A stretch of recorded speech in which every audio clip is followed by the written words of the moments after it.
Oke, baik. Terima kasih, Emir. Assalamualaikum warahmatullahi wabarakatuh. Selamat pagi untuk teman-teman semuanya. Dan di sini saya lihat luar biasa ya, walaupun di hari weekend libur sebenarnya Sabtu, tapi teman-teman eh, berusaha gitu ya untuk menghadiri dalam kegiatan hari ini.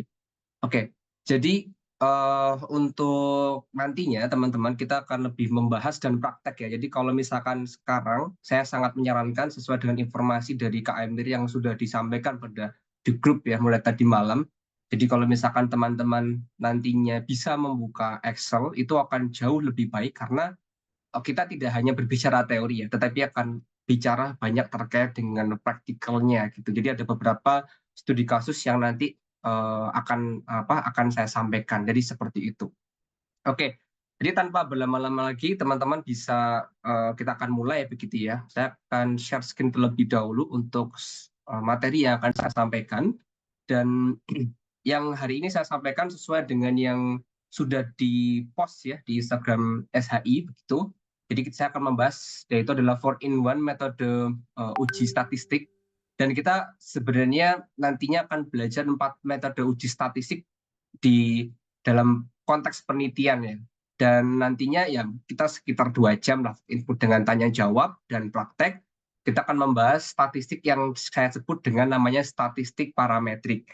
Ya, nanti apa itu Kak Reza parametrik dan non parametrik nanti akan saya bedakan ya. Tapi intinya yang kita akan bahas adalah statistik parametrik yaitu t-test ya, uji T biasanya namanya, kemudian ada ANOVA atau analysis of variance, korelasi dan regresi. Dan untuk teman-teman yang sama sekali baru memulai dan baru tahu istilah ini, tidak ada masalah karena nanti saya akan memulai ini dari sangat awal dan sangat dasarnya. Jadi nanti saya akan coba mengakomodasi teman-teman yang ya dari awal begitu sampai nanti yang memang sudah sering untuk melakukan pengolahan data secara statistik. Nah, seperti itu ya. Dan untuk tadi saya lihat secara demografi dari pendaftarnya gitu luar biasa juga dan dari level pendidikan yang berbeda-beda ya. Ada bahkan ada yang mendaftar SMP ya. SMP, kemudian ada yang SMA dan beberapa juga mayoritas adalah mahasiswa. Tapi semua bisa mempelajari hal ini karena saya berusaha untuk dengan pembahasan yang lebih mudah. Di situ saya nanti akan menjelaskan sedikit terkait dengan bagaimana sih pembuatan hipotesis penelitian ya. Biasanya kan hanya berbentuk pernyataan ya, statement. Padahal kita juga bisa membuat dalam bentuk yang secara ilmiah itu dia bisa diukur gitu ya untuk dituliskan di dalam penelitian. Kemudian juga dasar uji statistiknya nanti ada 4 metode. Jadi silakan nanti yang mungkin belum mengunduh Excel, kalian bisa cek di grup atau mungkin yang sudah masuk grup tapi belum dapat bisa request lagi ke admin. Nanti kita akan kirimkan. Nah di situ nanti kita akan praktek banyak. Jadi kalau hari ini tidak praktek itu menurut saya eman begitu ya. Terus ketiga nanti kita akan bahas studi kasus, simulasinya seperti apa. Kalau nanti mungkin kalian ada yang sedang mengerjakan skripsi misalnya, terus metodenya mungkin ada berkaitan dengan ini, pengembangannya seperti apa, nanti boleh juga kita diskusi ya. Dan nanti kita akan berbicara bagaimana membaca dari hasilnya itu. Oke, saya memberikan disclaimer terlebih dahulu bahwa kalau saya mengajar statistik, biasanya materi ini tuh paling tidak ya 8 minggu ya. 8 minggu atau 8 pertemuan ya, biasanya seperti itu. Tapi karena ini kita hanya dalam 2 jam, jadi saya lebih ke to the point inti, karena kalau kita bahas sedetail-detail mungkin pasti akan cukup lama. Nanti kalau memang ada eskalasi atau pertanyaan lebih lanjut, dipersilahkan. Oke, kita akan langsung mulai teman-teman. Saya akan mengawali ya, dan eh memberikan informasi terlebih dahulu. Jadi perkenalkan kembali nama saya Reza. Tadi sudah dikenalkan oleh Kak Emir ya. Saya dosen di Teknik Industri. Saya juga mengajar di mata kuliah Statistik Industri. Salah satunya yang saya ajar di saat ini di kampus saya. Saya juga sebagai founder dari SHI dan masih menjabat sebagai komisaris di PT Riset Prestasi Indonesia. Dan ini beberapa capaian yang saya miliki dan selain apa ya menjadi juara seperti itu, tapi saya juga saat ini lebih banyak aktif sebagai tim player atau dewan juri. Jadi nanti kalau misalkan mungkin bertemu di lain waktu di kompetisi, teman-teman juga bisa menyapa ke saya gitu ya. Beberapa CV yang lainnya, beberapa sertifikasi dan achievement saya yang terbaru, kemudian ada beberapa hak cipta dan publikasi penelitian yang terbaru di awal tahun, di kemarin 2 Februari, saya publish di Q2 terindeks Scopus untuk topik penelitian saya di virtual reality. Jadi karena memang di bidang saya sebenarnya lebih ke smart manufacturing dan mixed reality ya teman-teman ya, di arah sana. Terus sini saya juga bersama-sama dengan tim membesarkan SHI sampai sejauh ini, kemudian kami bisa membawa SHI lebih jauh sebagai platform top 3 di Indonesia. Jadi kalau teman-teman mengenal, kita sudah jalan hampir 6 tahun ya, dan ini salah satu program kita yang gratis tetapi bersertifikat karena kami punya assessment dari pre dan post testnya dan materinya seperti itu. Dan ini beberapa dokumentasi kita menjadi startup terbaik ya di 2022 versi The Next Dev Telkomsel. Oke, kalau ingin nanti kontak lebih lanjut atau mungkin nanti ingin diskusi offline ya, misalkan ada yang di Jawa Timur atau Surabaya atau pas ke sini silahkan ya, karena saya saat ini di Surabaya, kita bisa diskusi lebih lanjut. Karena saya sangat welcome, apalagi teman-teman yang pelajar maupun mahasiswa ya, sering kadang saya ketemu di kampus seperti itu. Nah ini beberapa informasi dari saya, terutama ada Instagram juga, kalau nanti mau kontak atau tanya-tanya, karena mungkin nanti waktunya nggak banyak hari ini tanya, silakan bisa via IG juga. Kalau via WA nanti ya biasanya saya lebih prefer ke IG, kalau memang nanti penting baru saya lanjutkan ke via WA. Jadi biar lebih enak ya untuk diskusinya seperti itu. Oke, saya sampaikan dulu ya sebagai awalan begitu untuk hasil pretest ya. Dan sebenarnya luar biasa karena yang mengerjakan pretest terakhir ini sudah sampai 160 orang ya, 162 ya, 162 orang. Jadi luar biasa sekali. Mungkin yang hari ini datang 126 belum semuanya masuk, tapi yang sudah mengerjakan sejak tadi malam udah 162. Dan ini hasilnya teman-teman ya. Oke, average-nya 51,884 ya dengan skala 100. Jadi 51 sekian lah, 52. Jadi rata sudah sangat baik ya. Dengan median ini adalah nilai tengahnya. Nilai tengahnya juga hampir sama dengan average. Jadi hampir seperti distribusi normal ini kalau saya lihat. Range-nya nilai terendah di angka 20 ya dan nilai tertinggi di 90. Bahkan ini sudah ada beberapa orang yang lulus ya ini. Kalau KKM-nya di SAI kita pakai yang standar itu adalah 60 gitu. Jadi kalau nanti dapat sertifikat teman-teman, nanti akan ada skornya tuh. Jadi hari ini kalau teman-teman memang berminat untuk memaparkan sertifikatnya gitu ya bahwa teman-teman mendapatkan hasil skor sekian itu ya silakan kalau bisa dapat nilai 100 karena akan tercantum nama kalian dan skornya nanti di sertifikat itu secara gratis ya, jadi tanpa dipungut biaya. Jadi optimalkan di post testnya. Itu saran dari saya. Oke, kita nanti akan lihat ya bagaimanakah progres dari pretest sama post testnya. Tapi untuk pretest saya rasa masih rata-rata di bawah KKM dari kami ya. Semoga nanti bisa lebih baik setelah kita mengikuti temu expert pada hari ini. Alright, sekarang tanpa harus berlama-lama kita langsung mulai. Saya akan mulai dari case pertama berkaitan dengan pendahuluan untuk membahas hipotesis ya. Tapi dengan informasi yang berbeda. Karena saya paham sekarang kalau teman-teman yang anak-anak SMP dan SMA ini persiapannya untuk opsi ya, Olimpiade Penelitian Siswa Indonesia maupun lomba-lomba penelitian lain. Kalau yang mahasiswa mungkin untuk skripsi ataupun tugas gitu ya. Jadi sangat bisa untuk kita terapkan bersama teman-teman. Nah, oke. Kalau kita akan coba ada sebenarnya 3 pertanyaan simpel ya, teman-teman ya, yang selalu saya tanyakan terlebih dahulu sebelum kita membahas namanya itu uji statistik begitu ya. Jadi ada 3 hal ini. Oke. Pertama adalah apa sih perbedaan statistik dengan statistika? Oke. Terus kemudian mengapa sih kita perlu statistik dan apa perbedaan statistik dengan peluang? Saya coba dulu nih ya, kalau siapa tahu ada yang jawab. Nanti kita akan ada rencana juga akan ada hadiah ya. Jadi kalau teman-teman aktif, nanti kita akan ada hadiahnya. Nanti saya kasih tahu di belakang aja. Nanti setiap kalian menjawab akan ada poinnya. Jadi kalau nanti bisa jawab, silakan bisa raise hand. Menurut teman-teman, perbedaan statistik dengan statistika apa? Oke, saya kasih kesempatan dulu lah. Kalau ada yang mau nyoba raise hand ya, biar kita coba nyoba 2 arah nih. Wah, oke. Zaki Rambe ya. Oke, silakan langsung aja. Saya note juga nih ya, nanti namanya nih.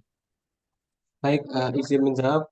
Saya mau menjawab yang nomor 1 dulu. Perbedaan statistik dan statistika. Kalau yang statistika itu lebih ke memperoleh gambaran tentang suatu fenomena, permasalahan atau pendapat umum. Nah, kalau statistik itu lebih spesifik. dan lebih terfokus. Oke. Lagi dari mana? Dan universitas atau universitas ya, mahasiswa ya?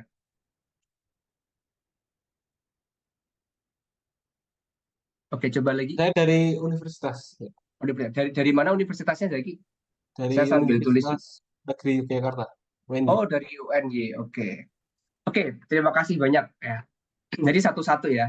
Oke, terima kasih. Ini jangan-jangan Zaki yang tadi ya sudah dapat nilai bagus ya. Jangan ya. Oke, terima kasih ya. Oke, itu secara singkatnya ya. Kalau saya bisa ngasih contoh sesimpel ini, teman-teman. Statistika itu adalah ilmunya sebenarnya. Jadi statistika itu ilmunya. Kalau statistik itu sebenarnya apa yang ditampilkan ya. Kalau teman-teman lihat mungkin yang cowok-cowok nih, kalau nonton bola kan ada statistik pertandingan kan. Bukan statistika pertandingan kan. Nah itu. Jadi statistik pertandingan. Artinya di situ kan ada kartu kuningnya berapa, kartu merahnya berapa. Dia memberikan informasi visualnya itu apa. Kalau statistika adalah ilmunya untuk kita memproses. Jadi dia udah mengolah, memproses dan semacamnya itu ya. Nah, ini kedua nih, ini kalau nggak salah ada di pretest juga ini ya. Mengapa sih kita perlu statistik? Oke, tadi Zaki sudah dapat 1 poin ya. Oke, Hana Mawadah ya. Ada Safna. Nanti kita dua nggak apa-apa. Sebutkan nama panggilan sama asal ya. Jadi saya bisa tulis juga. Oke Kak, nama panggilan Mm-mm. saya Hana dari Oke, Malang, Malang. dari Universitas Brawijaya. Jadi Oke. mengapa perlu statistik? Karena ada banyak Hmm. ya fungsi dari statistik. Salah satunya itu dengan statistik kita bisa memperoleh gambaran sampel dari populasi yang sangat luas. Oke. Terima kasih. Hana juga dapat 1 poin. Wah, ini seru sekali nih. Oke, Safna nih, Safna. Kalau fotonya sepertinya pelajar ya. Saya pengen tahu juga. Halo Kak, aku dari UNES. Ah, ah. Oh, berarti sudah bertransformasi ke mahasiswa ya. Iya, masih foto lama. Oh, foto lama. Oke. Silakan. Dari UNES ya tadi ya. Iya, Mm-mm. jadi di sini saya ingin menyampaikan pendapat saya mengenai mengapa kita perlu statistik. Jadi menurut saya, statistik itu mungkin bisa membantu dalam mengumpulkan data dan penyajian data yang eh, lebih tersusun rapi gitu, Kak. Selain Lebih itu tersusun juga rapi. ya Mm-mm. membantu dalam pengaturan yang teratur dari data yang diproses dan belum diolah. Gitu, Kak. Oke. Terima kasih. Oke, terima kasih. Oke, kita sudah wah luar biasa ya bagi-bagi ya. Nah, ini sebenarnya simpel ya, tetapi kalau kita tidak memahami kadang apa-apa bisa di statistik padahal enggak ya teman-teman ya. Saya kasih sebuah ini aja ya. Nanti kita akan praktek bersama tapi ini berbeda. Saya hanya memberikan ilustrasi yang paling mudah ya. Oke, di sini saya menampilkan sebuah Excel ya teman-teman ya. Jadi sebenarnya gampangannya kalian bisa membayangkan sebagai guru lah ya, guru di sekolah gitu, guru matematika gitu kan, guru matematika di mana kalian mengajar 3 kelas. Kemudian di 3 kelas, setiap kelas itu katakanlah siswanya ada 30-an. Jadi 30 kelas A, 30 kelas B, 30 kelas C. Jadi banyak gitu ya. Nah, di situ teman-teman kemudian ingin membuktikan sesuatu. Kalian memiliki usulan ya, inovasi namanya modul ini. Nih, ini saya blok ini ya. Jadi ini adalah misalnya kalian penelitian, saya membuat modul interaktif yang ini diklaim yang kalian membahas bahwa saya yakin ini itu lebih bagus ya, lebih baik daripada belajar dengan YouTube dan ChatGPT. Nah, misalnya kayak gitu. Terus kemudian teman-teman memberikan intervensi. Jadi kelas ini saya tulis saja ya. Kelas A, kelas B sama kelas C. Tadi kan masing-masing ada 30 ya.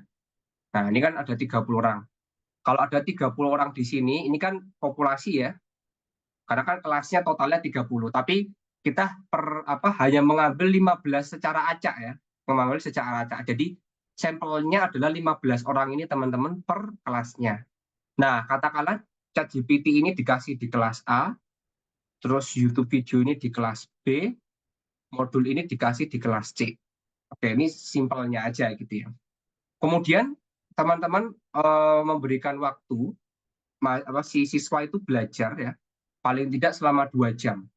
Pokoknya disuruh belajar, misalkan terkait dengan suatu topik di matematika, belajar 2 jam, yang kelas A cuma pakai ChatGPT, jadi nggak boleh pakai yang lainnya. Yang B hanya YouTube, yang C pakai modulnya teman-teman.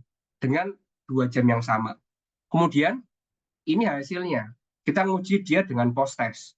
Oke, dengan post-test.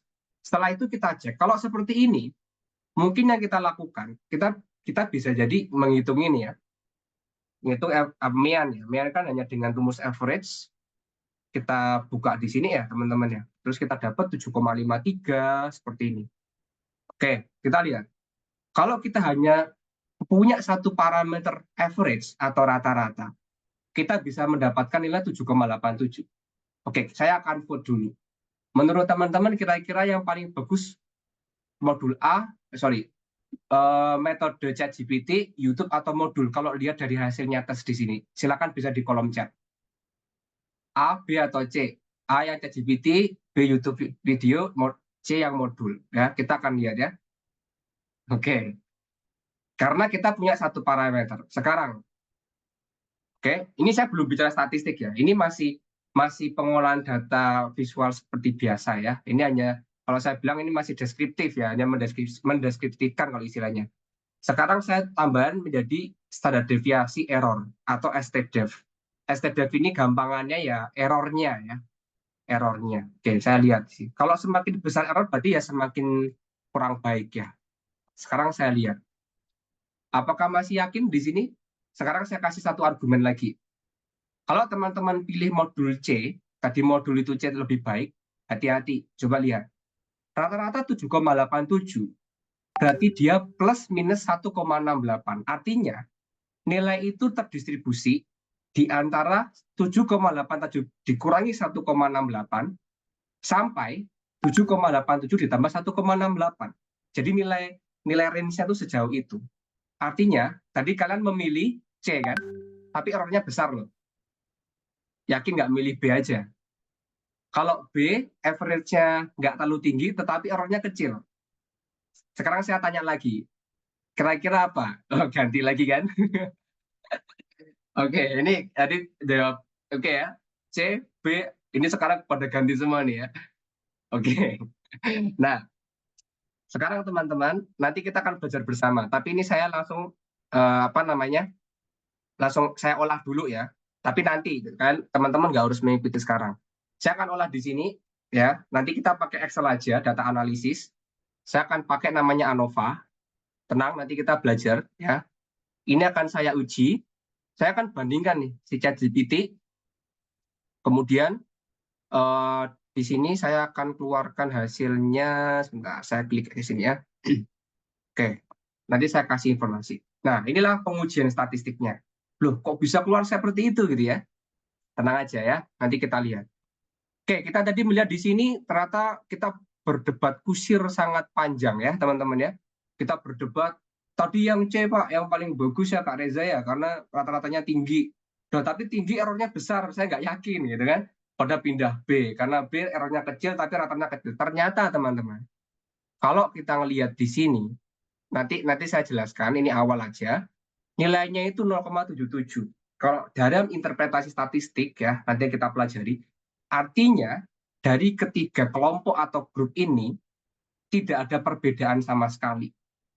Jadi kita itu nggak punya alasan untuk memilih ChatGPT, YouTube atau modul. Jadi kita tadi cuma berdebat kusir aja, nggak ada artinya teman-teman, kayak gitu. Berbeda kalau misalnya ya, contoh ya, misalnya ya, ini saya ubah nih. Saya ubah ya. Oke. Kalau ini mungkin teman-teman pasti pilih C kan? Betul kan? Karena average-nya tinggi, deviasinya aja errornya kecil sekali, lebih kecil daripada yang kedua. Ini pasti tanpa kita harus nguji statistik, yakin pilih C kan? Kalau tadi kan nggak bisa. Kalau dibuktikan statistik lebih bagus lagi. Nih ya. Kalau saya buktikan, di sini saya uji lagi dengan cara yang sama, tapi datanya sudah ganti ya. Ini pasti dia P-value-nya akan kurang dari 0,05 nantinya. Sebentar, ini tadi saya belum ngubah ya. Oke, tadi saya belum ngubah, nggak apa-apa ya. Nanti saya buatin, karena belum saya ubah angkanya. Nah, nanti kalau kita uji lagi, dia akan cenderung akan kurang dari 0,05 ya. Apalagi nanti kita di sini akan mengubah yang bagian bawah atau yang lainnya, itu akan berbeda-beda. Nah, nanti kita akan praktek di situ. Nah, ini teman-teman, ini salah satu metode yang kita pakai adalah metode ANOVA itu sendiri. Jadi ANOVA itu sebenarnya uji beda ya, untuk membedakan. Nanti kita akan lihat satu persatu. Nah, maka dari itu, kalau tadi kita kembali dalam pertanyaan, mengapa kita perlu statistik gitu ya, tadi sudah dijawab juga oleh Hana dan Safna. Jadi sebenarnya pertama kalau kita untuk membuktikan sesuatu hal ya. Jadi kita itu yang kita prediksi adalah populasi, bukan sampel. Jadi sampel itu kita ambil, bayangkan tadi kan ada 30 orang ya. Kalau mungkin kita ngetes 30 orang mungkin nggak sulit ya, tapi bayangkan kalau teman-teman mau survei se-Jawa Timur ya, kan tidak mungkin kan akan bertanya ke semua masyarakat Jawa Timur untuk suatu penelitian, kan nggak mungkin, pasti mengambil sampel kan. Nah, sampel ini itu adalah kalian ambil untuk menentukan karakternya dari populasi. Jadi si populasinya itu bagaimana sih? Jadi penduduk aslinya itu seperti apa karakternya. Itu kemudian pasti ya kalau kita pengen lebih efisien ya. Kemudian kita efisien ini bisa dari waktu, bisa dari biaya ya, karena kita nggak mengeluarkan apapun. Jadi ingat, yang diprediksi itu adalah populasinya, diprediksi. Statistik itu pasti ada salah. Jadi tidak mungkin statistik nggak punya salah, pasti ada salahnya. Contoh paling gampang kalau kita lihat pemilu kemarin, statistik itu adalah quick count ya. Hitung cepat itu sebenarnya adalah statistik kalau teman-teman tahu, karena populasinya kan untuk semua orang Indonesia ya, yang dia sudah punya hak pilih itu populasi, tapi yang diambil kan orang ininya kan beberapa tempat pemilihan umum ya yang diambil untuk mengambil suara gitu kan. Nah itu dia yang dari lembaga-lembaga survei mereka memilih untuk perhitungan quick count, dan uniknya perhitungan quick count dengan real tidak berbeda. Itulah kehebatan statistik, tapi pasti ada perbedaan sedikit yang memang itu menentukan adanya sedikit error ya. Itu ya. Nah, kemudian apa sih perbedaannya statistik dengan peluang atau probability? Nah, kita bisa lihat di sini teman-teman. Oke, ini gambar yang simpel ya. Kalau kita punya sebuah ember ya, itu atas ya. Ember itu warnanya kan hijau. Kita nggak bisa lihat dalamnya tuh teman-teman tuh. Ada tanda tanya kan, ada tanda tanyanya. Terus ada tangan itu kayak misalkan kelereng ya, kita megang kelereng. Jadi sebenarnya bayangin aja, kita itu ngambil dengan tangan ya, ngambil kelereng itu kan ada warna-warna nih. Kalau saya zoom ya, ada warna abu-abu, ada hitam sama putih kan gitu kan. Dimana kita dengan mengambil sampel di tangan kita bisa menentukan sebenarnya berapa sih jumlahnya hitam, berapa sih jumlahnya putih dan abu-abu di dalam si ember hijau yang kita nggak tahu itu. Jadi berarti ini adalah sampelnya di tangan, kita memprediksi populasi. Kayak gitu. Itu. Nah, terus apa perbedaannya dengan ini kan gitu ya. Ini kalau saya buka dulu ininya. Nah, statistik ya di atas ya. Kalau bawah ini peluang. Kalau peluang kan teman-teman pasti tahu ya, terutama dulu pelajarannya SD lah ya. Jadi kita itu mendapatkan informasi di boxnya. Misalkan jumlah kelereng dalam ember itu 200. Kalian ambil berapakah peluang terambilnya, kan itu baru peluang. Uniknya statistik adalah hanya dengan sampel kita bisa menggambarkan populasi loh. Kalau misal penelitian kayak untuk SMA gitu bagaimana? Nah, kalau teman-teman misalkan pakai mencit ya, itu kan diuji mencitnya mungkin ada 12 gitu perlakuannya. Kan itu untuk melihat kalau nanti dia diterapkan massal kan. Massal itu kan sebenarnya untuk populasi juga, untuk masa depan, untuk banyak hal, keperluan banyak hal. Jadi itu dia bisa dilakukan dengan mengambil sampel. Kalau teman-teman nguji terus, berapa mencit yang akan dikorbankan kan gitu kan. Nah, itulah uniknya sebuah statistik ya teman-teman ya. Oke, itu alasan utamanya di sana. Sekarang hipotesis. Sebenarnya hipotesis itu adalah informasinya itu bukan solusi ya kalau di pretest ya, tapi lebih klaim. Klaim itu kita memberikan asumsi atau kita memberikan dugaan terhadap sebuah populasi. Jadi kita itu hanya menduga, ya mirip kayak orang-orang dukun ya. Kalau saya bilang itu kita nanti bisa jadi dukun ilmiah ya teman-teman ya. Dukun ilmiah itu dari sebuah data yang kita punya, walaupun nggak banyak, kita bisa prediksi sebenarnya populasinya bagaimana sih. Nah kayak gitu ya. Jadi ingat, hipotesis itu adalah dugaan. Siapa yang buat? Ya kita sendiri, peneliti yang membuat dugaan itu. Oke, saya lanjutkan di sini. Oke, dari gambar ini kita bisa lihat yang warna hijau itu adalah populasi. Dan kita tidak pernah tahu populasi itu rata-ratanya berapa, deviasinya berapa. Kalau kita tahu, kita nggak perlu statistik, teman-teman. Ingat ya, kalau kita tahu data populasi, nggak perlu statistik, karena statistik digunakan untuk memprediksi si populasinya. Kan gitu ya. Yang warna kuning itu sampelnya. Tapi kalau teman-teman lupa, kalau itu Kak Reza, misalkan ada sensus penduduk itu pasti populasi, tapi kan nggak semuanya kan sensus ya. Jadi kita nggak, kalau penelitian kan nggak mungkin sensus.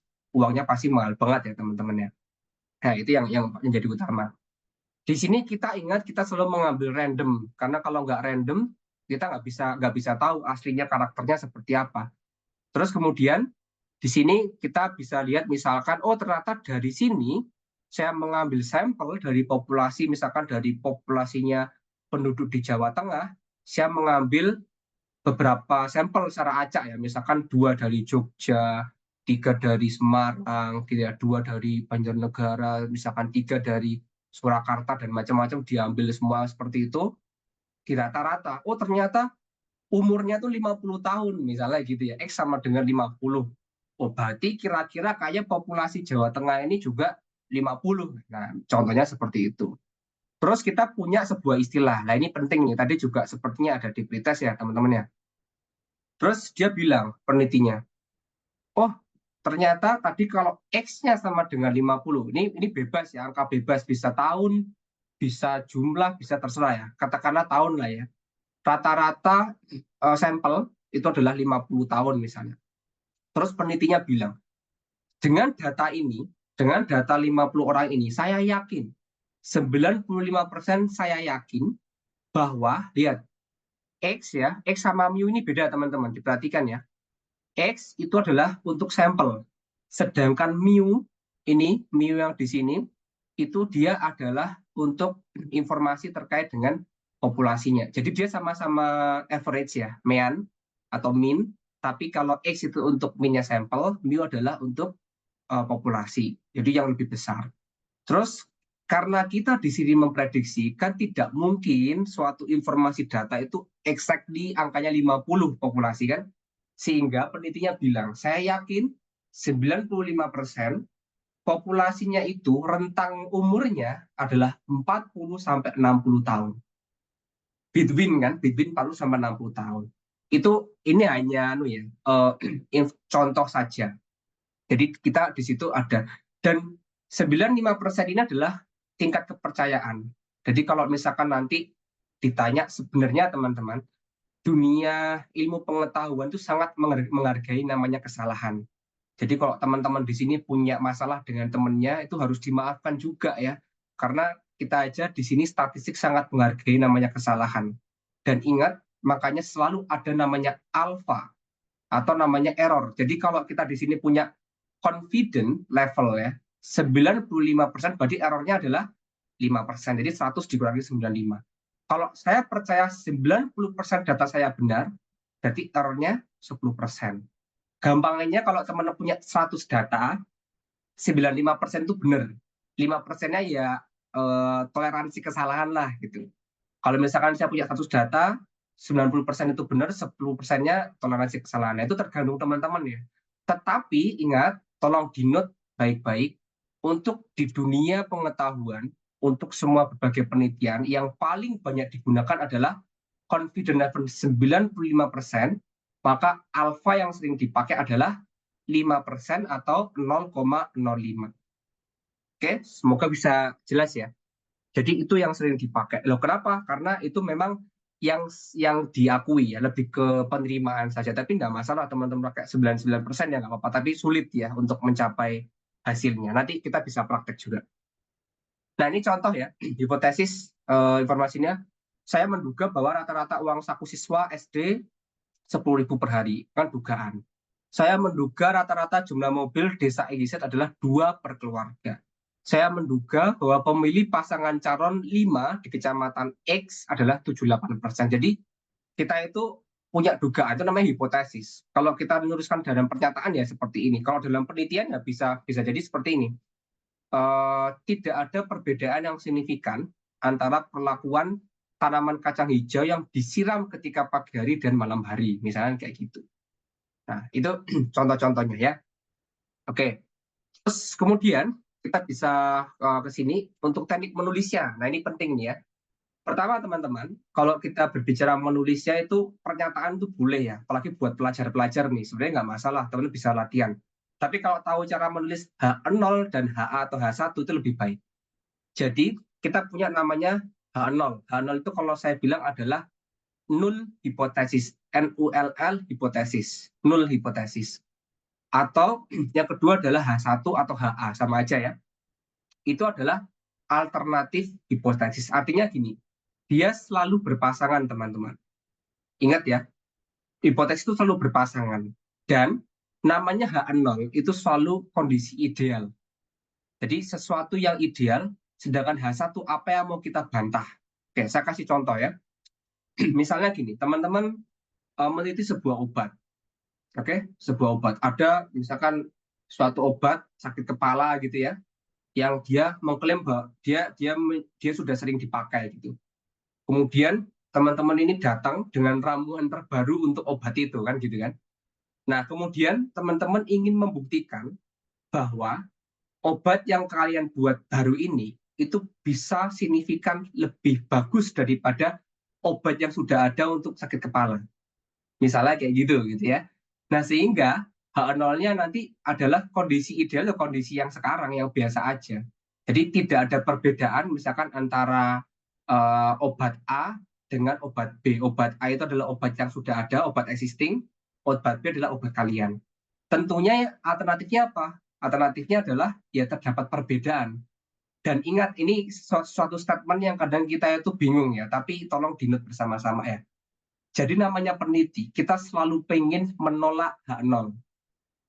Oke, saya ulangi lagi.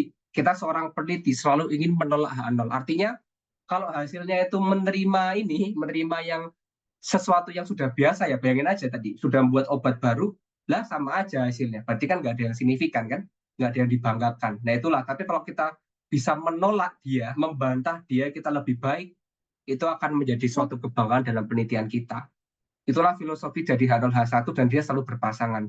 Dan di dalam penelitian itu bisa lebih dari satu. Kalau teman-teman punya tujuan penelitiannya 3 ya bisa kita buat banyak. Makanya kadang di sini kita harus asistensi dan mentoring untuk membuat si hipotesis ini. Jadi nggak mudah ya teman-teman ya, tapi perlu latihan. Itu. Dan kalau kalian menyantumkan ini juga kebetulan Ridwan juga nanti saya jelaskan juga harus keduanya. Tidak bisa salah satu. Karena dia berpasangan teman-teman. Dia selalu berpasangan. Oke ya. Kemudian ingat tadi sudah saya bilang yang diprediksi adalah populasinya, bukan sampel. Karena statistik itu ngambil sampel, memprediksi populasi. Kalau sudah tahu data populasi ya nggak perlu statistik kan gitu. Tadi sudah saya bilang ya. Nah penulisannya ini, yang selalu sering salah adalah perhatikan H0.2. Oke, bukan sama dengan ya. H0.2 ya. Jadi bukan sama dengan. Jadi dipastikan di situ. Terus habis itu kenapa dia yang kanan disilang? Karena dia menggunakan tanda X. Tadi ingat, X itu sampel, mu adalah populasi. Jadi yang kiri populasi, X sampel. Jadi hipotesis itu karena kita memprediksi populasi, dia menggunakan parameter adalah simbol ya. Simbolnya adalah mu, bukan X lagi teman-teman. Sehingga H0.2 mu lebih dari 3. Oke. Buat teman-teman yang mungkin nih wah baru awal gitu ya, baru awal pun enggak masalah. Yang penting paling enggak sudah mengenal dulu, nanti sambil kalian mungkin mengerjakan penelitiannya ataupun skripsinya kan bisa sambil ini ya, sambil mengikuti dan sambil jalan. Itu ya. Terus ini khusus H0 itu selalu mengandung simbolnya ini, jadi nggak boleh dibalik ya. Ini bisa diperhatikan ya. Jadi kalau teman-teman nulis H0 sama H1, lihat perhatikan. H0 itu dia pasti ada tandanya itu adalah tidak lebih dari sama dengan atau tidak kurang dari sama dengan atau pakai sama dengan. Sedangkan kalau yang H1 itu tidak boleh mengandung yang sama dengan sebelumnya. Jadi kalau saya nulis seperti yang ini ya, ini saya bukan di sini. Nah ini misalkan ya H1 sama dengan 3 itu nggak boleh. Jadi lawannya adalah tidak sama dengan 3 yang pakai coret ya, sama dengan terus kemudian dicoret itu. Tidak sama dengan 3. Yang di sini juga tidak boleh ada garis underscore-nya itu, tidak boleh. Jadi underscore itu milik punyanya H0. Itu secara statistik. Jadi ini memang teori banget ya, tapi nanti makanya kalau namanya hipotesis itu memang teori banget. Nanti kalau ujinya nggak terlalu teori ya. Tapi ini perlu teman-teman ketahui. Jadi hipotesis itu perlu latihan ya. Nah, sekarang ini saya ada beberapa case, nanti yang bisa angkat tangan ya. Nanti bisa dijawab benar atau salah ya, dan alasannya apa. Sekarang saya kasih case dulu di sini. Ini kasusnya adalah nilai IPK ya. Ini nol hipotesisnya, H0-nya adalah ini, HA-nya ini. Oke, bisa angkat tangan mungkin. Apakah penulisan ini benar atau salah? Kalau benar gimana, kalau salah apa? Oke, Suksma tadi ya. Tadi kayak, sebentar, tadi udah kayaknya. Oke, sebentar. Ini duluan tadi, tapi Zaki duluan nih. Oke, Zaki dulu, karena kayak jawabannya apa, Zaki? Jawabannya salah. Salah. Kenapa salah? Karena kalau H0 itu harus ada simbol sama dengan, bisa lebih dari sama dengan atau kurang dari sama dengan. Oke, kita lihat apakah jawaban Zaki benar. Ya, jadi jawabannya salah tadi, ingat. Jadi nggak boleh dua-duanya, nggak ada underscore-nya ya. Jadi yang betul adalah yang bagian H0 itu ada mu-nya lebih dari sama dengan 3,5 ya. Jadi gitu ya. Oke, berarti Zaki sudah dapat 2 poin nih, congratulations ya. Tadi Suksma agak telat dikit, jadi tadi Zaki dulu ya. Jadi di sini teman-teman bisa kita lihat, kalau di sini berarti bacanya, dari sini kita sudah bisa baca. Maka H0-nya adalah gini, untuk di suatu kampus gitu ya, di suatu kampus saya yakin bahwa meyakini rata-rata populasi angkatan 2020 misalnya IPK-nya lebih dari 3,5 gitu. Tapi saya ingin membantah ya, saya sebagai peneliti ingin membantah, enggak, saya ingin membantah mu-nya ini pasti kurang dari 3,5, IP-nya lebih 3,5. Nah, itu contohnya ya. Contoh ya. Oke, nomor 2 yang bisa angkat tangan lagi. Ini case-nya durasi penggunaan HP. Miftahul Ummah. Oke, saya kasih kesempatan, silakan. Baik, izin menjawab. Sudah betul penulisannya karena pada H0 itu menggunakan lebih dari sama dengan. Terus H1-nya menggunakan kurang dari tanpa menggunakan sama dengan. Oke, terima kasih. Miftahul Ummah, kita akan lihat jawabannya apa. Oke, betul ya. Nah, kita kan lebih mudah nih. Benar. Ketika kita, oke, jadi kita sudah latihan, jadi lebih paham ya. Jadi kalau di sini bacanya juga bisa ya. Berarti di sini, jadi kita bacanya gini. H0-nya adalah kondisinya. Saya melihat misalnya ya di suatu lokasi itu kondisinya biasanya itu orang-orang itu pakai HP itu 8 jam sehari, lebih dari 8 jam kan gitu H0-nya. Kondisi ideal sekarang. Tapi saya pengen meneliti karena di daerah saya misalnya gitu ya.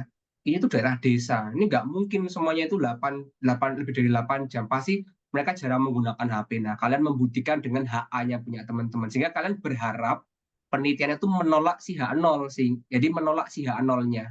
Ya, jadi akan berarti hasilnya kan pengennya yang HA yang kita terima kan gitu ya. Oke, case ketiga. Ini hipotesis terkait dengan jumlah mobil per keluarga. Silakan. Oke, Hana dulu nih ya. Oke, silakan Hana. Ini salah, Kak, karena alternatif hipotesisnya itu ada kurang lebih mulai dari yang garis bawah itu. Oke, kita akan cek. Ya, oke ya. Berarti Hana sudah 2 poin juga ya. Wah, ini bersaing ya. Oke. Jadi di sini ini case-nya contohnya melihat jumlah mobil per keluarga ya. Mobil per keluarga. Oke, terakhir ya. Nilai post test. Oke, Ahmad Al-Fatan Nas. Oke, silakan. Jadi untuk nilai post test itu tulisannya sudah benar karena di antara menggunakan tanda sama dengan dan underscore pada hipotesis H0. Oke, kita akan lihat ya. Ini saya tulis namanya ya. Oke, kita akan lihat jawabannya. Oke, ini sepertinya kita akan lihat ya. Oke, berarti jawabannya benar ya. Tapi pada dasarnya ini salah. Kenapa? Ada yang masih tahu? Oke, sebentar saya lihat ini. Zack mungkin akan mencoba menjawab. Ya Kak, Harus titik dulu. Oke, kenapa kok yang tadi yang posisi ini salah? karena tadi harusnya titik 2 kan bagian sama dengan Oke, betul. Oke, Zack dapat 1 poinnya. Ini secara teori ya teman. Jadi kita kalau belajar teori yang ini memang nggak bisa kita modifikasi, harus saklek seperti itu ya. Jadi itulah uniknya kita membuat sebuah hipotesis penelitian. Kalau pernyataan untuk anak pelajar itu boleh, tapi biasanya anak-anak SMA sekarang untuk opsi itu sudah disuruh nulisin H0 HA. Jadi paling tidak sudah mengenal ya, boleh H0 ataupun H1. Tapi ini kalau di sini klaimnya sama dengan itu nggak boleh, harus titik 2 ya. Gitu ya. Oke, kita akan lanjut ya. Itu awal ya.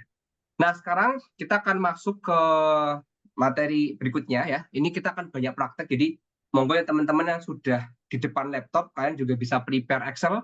Kalau yang belum ya enggak apa-apa, nanti kan ini di record ya. Nanti siapa tahu next kalian bisa ngolah data lagi ya.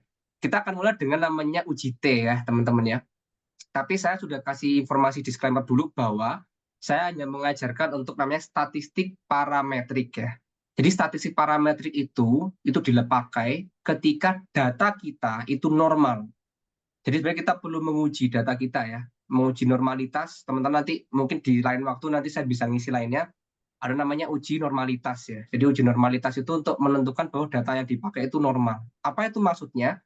Kalau teman-teman punya sebuah data, itu nggak ada data yang aneh gitu ya, maksudnya data yang outlier atau nggak sesuai dengan yang lainnya. Jadi misalkan ini nilainya itu di rentang segini, satunya kok jauh banget gitu dari kata normal gitu ya, data abnormal itu namanya nggak normal ya distribusinya. Sehingga kalau data kita itu normal, kita bisa menggunakan statistik parametrik itu. Jadi kita akan belajar namanya statistik parametrik, dan itu yang paling suka dan paling senang digunakan untuk keperluan publikasi dalam penelitian.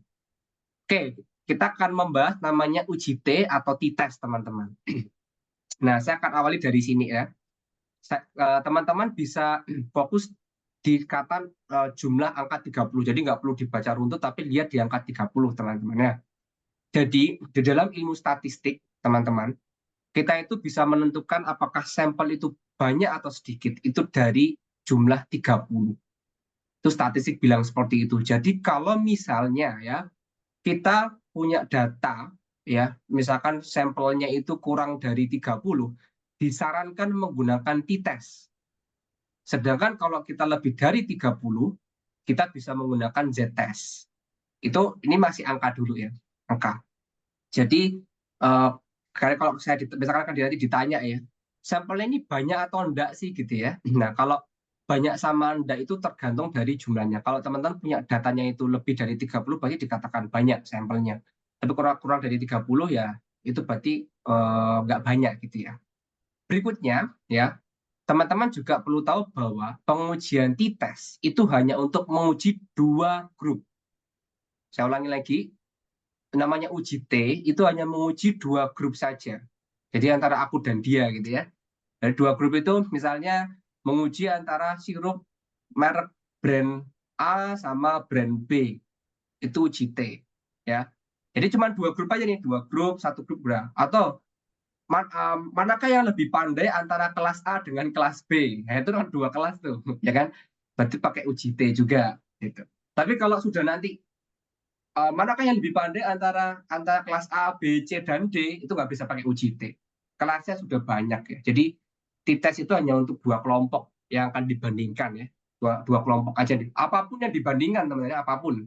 Yang penting dia adalah 2 kelompok. Nah, ini ingat, jadi ciri khasnya Pak uji T itu disarankan ya, disarankan, dan dia sangat sensitif. Jadi kalau teman-teman tanya kenapa kok harus kurang dari 30 pakai uji T, karena uji t-test itu penemunya itu membuktikan bahwa akurasi hasilnya lebih tinggi dibandingkan dengan metode lain ketika jumlah data itu kurang dari 30. Sehingga seringkali kalau teman-teman ini di lab ya kan nggak mungkin tuh uji sampai lebih dari 30 ya, uangnya mahal ya. Kalau sampelnya 30 lebih, maka lebih banyak biasanya menggunakan t-test, nanti mungkin bisa pakai metode-metode lain. Tapi kalau hanya 2 sampel, 2 grup ya, 2 grup itu t-test itu adalah salah satu jalan yang terbaik ya, kayak gitu ya. Nah, Terus t-test itu sebenarnya ada yang di sini kita asumsinya ada namanya variansinya sama sama tidak sama. Nah, ini sebenarnya tidak perlu kalian khawatirkan, tapi pada dasarnya kan kita tahu namanya tadi standar deviasi kan. Nah, saya tunggu tambahkan di sinilah biar nanti lebih nyambung ya. Ini kan tadi kita sudah ngitung teman-teman ya. Contoh aja tadi, ini kan ketemu namanya deviasi ya. Nah, sebenarnya kalau deviasi ini kita kuadratkan ya, ini namanya variansi. Nah, ini namanya variansi. Nah, itu cuman itu aja. Nah, kalau variansinya ini sama atau diasumsikan sama, maka ya tadi dia akan punya pilihan. Jadi t-test itu ada pilihannya gitu ya. Ini sebagai informasi aja, tapi nanti kita nggak sampai jauh ke sana karena kebanyakan kita nanti prakteknya lebih ke menganggap dia asumsinya sama ya, seperti itu. Nah, ini yang paling penting di sini sebenarnya. Jadi kalau kita bilang t-test tadi, ingat uji hipotesis untuk dua populasi. Jadi kalau dua populasi, pakainya adalah t-test ya. Nah, namanya t-test itu punya tiga, tapi saya cuma bahas dua aja nanti hari ini. Pertama adalah independent sample. Independent. Wanita independen berarti wanita yang tidak bergantung pada laki-laki misalnya, ya kan? Berarti dia nggak ada sambungannya atau nggak ada hubungannya, ya independen. Sehingga misalkan si A sama B ya, dia sebuah grup kelas A dan kelas B. Kalau kelas A kelas B itu kan nggak ada kaitannya, mereka berkompetisi, berarti dia nggak ada kaitannya. Bedanya kalau teman-teman kita uji ya, lihat ya, pretest satu grup, post-test satu grup yang lainnya. Berarti kan kita punya nih grup hasil pretest dan hasil proses. Kan orangnya sama ya kan, nggak mungkin kalian nguji pretest sama post-test melihat peningkatan orang, tetapi nilainya itu kan bolak-balik itu nggak bisa. Jadi kalau namanya pretest dan proses dia itu sudah berpasangan. Kalau saya punya nilai pretest 50, proses saya 90, itu berpasangan karena nilai saya harus nyambung sama post-test. Tidak mungkin saya balik dengan nilai punya saya, kan nggak bisa kan. Bayangkan kalau ujian pretest saya 50, proses teman saya itu 75 gitu ya, dibalik nilainya yang nggak menguntungkan, itu nggak boleh. Jadi kita nggak boleh switch nilai ya di sampel berpasangan. Artinya kalau dia berpasangan itu harus menggunakan pair t-test namanya, pair atau berpasangan. Contoh lain misalnya teman-teman nih ya, sebelum latihan ya, misalnya mau ikut olimpiade lah ya, sebelum olimpiade kalian tuh lari ya, beberapa kali ngetes gitu, mungkin rata-rata 57 menit, 56, 59 gitu ya. Tapi setelah latihan berkali-kali tadi, ditempa berkali-kali, kalian selama 2 bulan itu dites lagi. Jadi sebelumnya itu larinya 57 menit, setelah itu rata-rata sudah 40 menit. Nah, itu. Kan orangnya sama kan, yang dilihat orangnya sama. Itulah namanya sampel berpasangan. Nah, yang lainnya tapi ini jarang dipakai adalah proporsi. Proporsi itu sebenarnya persentase ya. Jadi misalnya, jadi dia nggak punya data angka, cuman kayak misalkan perempuan dan laki-laki, itu aja. Nah, terus teman-teman yang ini gambarannya aja. Nanti kalau sebenarnya kalau nanti kita praktek simple ya. Tapi saya sampaikan di sini saja. Jadi kalau kita lihat ini penulisan hipotesisnya unik ya, hanya pengembangan aja, jadi nggak perlu bingung ya. Jadi sebenarnya di sini kita bisa lihat H0 sama dengan Mi1 dikurangi Mi2. Maksudnya adalah H0-nya itu sama dengan 0 kan di sini kan. Berarti artinya tidak ada perbedaan. Jadi kalau teman-teman lihat nanti ada kita praktek, maksudnya 0 sama dengan 0. Kalau misalkan saya berlari 50 menit, si B berlari 50 menit, berarti kan saya nggak ada bedanya sama dia kan gitu. Makanya H0-nya ya 0, nggak ada perbedaan. Sedangkan yang HA-nya tidak sama dengan 0. Artinya kalau ada beda 2 menit, 3 menit, itu ada perbedaan. Itu ya. Nah, kalau di gambarnya, ini namanya distribusi normal teman-teman. Ini seperti ini. Jadi distribusi normal itu biasanya yang bagian warna putih ya, warna putih itu adalah kondisi normal. Jadi itu kondisi normal. Sedangkan yang warna-warna merah itu ya, ini kebetulan yang kanan kiri, yang warna merah kanan kiri itu berarti kondisi di mana itu dia menolak H0 ya, menolak fakta ya, menolak di sini. Jadi ada perbedaan. Nah, kalau kita dari peneliti pengennya itu hasilnya itu kecil di pojok-pojok itu tapi signifikan. Kenapa? Karena tadi saya udah pernah bilang obat tadi kan. Kalau obatnya di sini misalnya ya mujarabnya itu 0, nggak ada perbedaan dengan yang sekarang ya, berarti ngapain kita buat obat kan gitu. Kita selalu pengen ada hasil yang terbaik di antara situ. Itu utamanya. Dan ingat, kesimpulannya dalam uji T, itu kita akan menguji 2 sampel, kemudian dia 2 kelompok gitu ya, dengan jumlah sampel kurang dari 30. Oke, sekarang kita langsung coba teman-teman, ya. Kita sudah, jadi nanti kita satu case praktek ya, karena kita sampai jam 11, tapi insya Allah sudah dapat semua ya. Oke, saya langsung ke kita ke Excel. Teman-teman boleh mungkin sambil membuka ya. Nanti saya sambil tunggu. Nah, mungkin teman-teman yang sebenarnya kalian bisa menggunakan software, mau pakai SPSS dengan Minitab sama aja sebenarnya, tidak ada perbedaan. Intinya ilmunya sama ya. Kalian boleh pakai apa aja. Nah, sekarang di sini yang saya sampaikan adalah mungkin beberapa dari kalian itu belum memunculkan ini ya, memunculkan ini data. Kalian bisa klik di sini, ada data namanya teman-teman. Oke. Oke, saya mau survei dulu. Ada di sini sudah ada muncul ini atau belum teman-teman? Ada tulisan data analisis ya di pojok kanan tuh. Yang belum bisa chat belum ya. Nanti saya tunggu, saya bisa memberikan instruksi ya. Ini ada tulisan data analisis. Jadi kalian klik di menu bar di Excel, kemudian klik data, harusnya ada ini. Kalau belum ada nanti kita keluarkan bersama. Oke, yang belum bisa ikuti saya ya. Yang belum kalian bisa klik file di sini. Oke.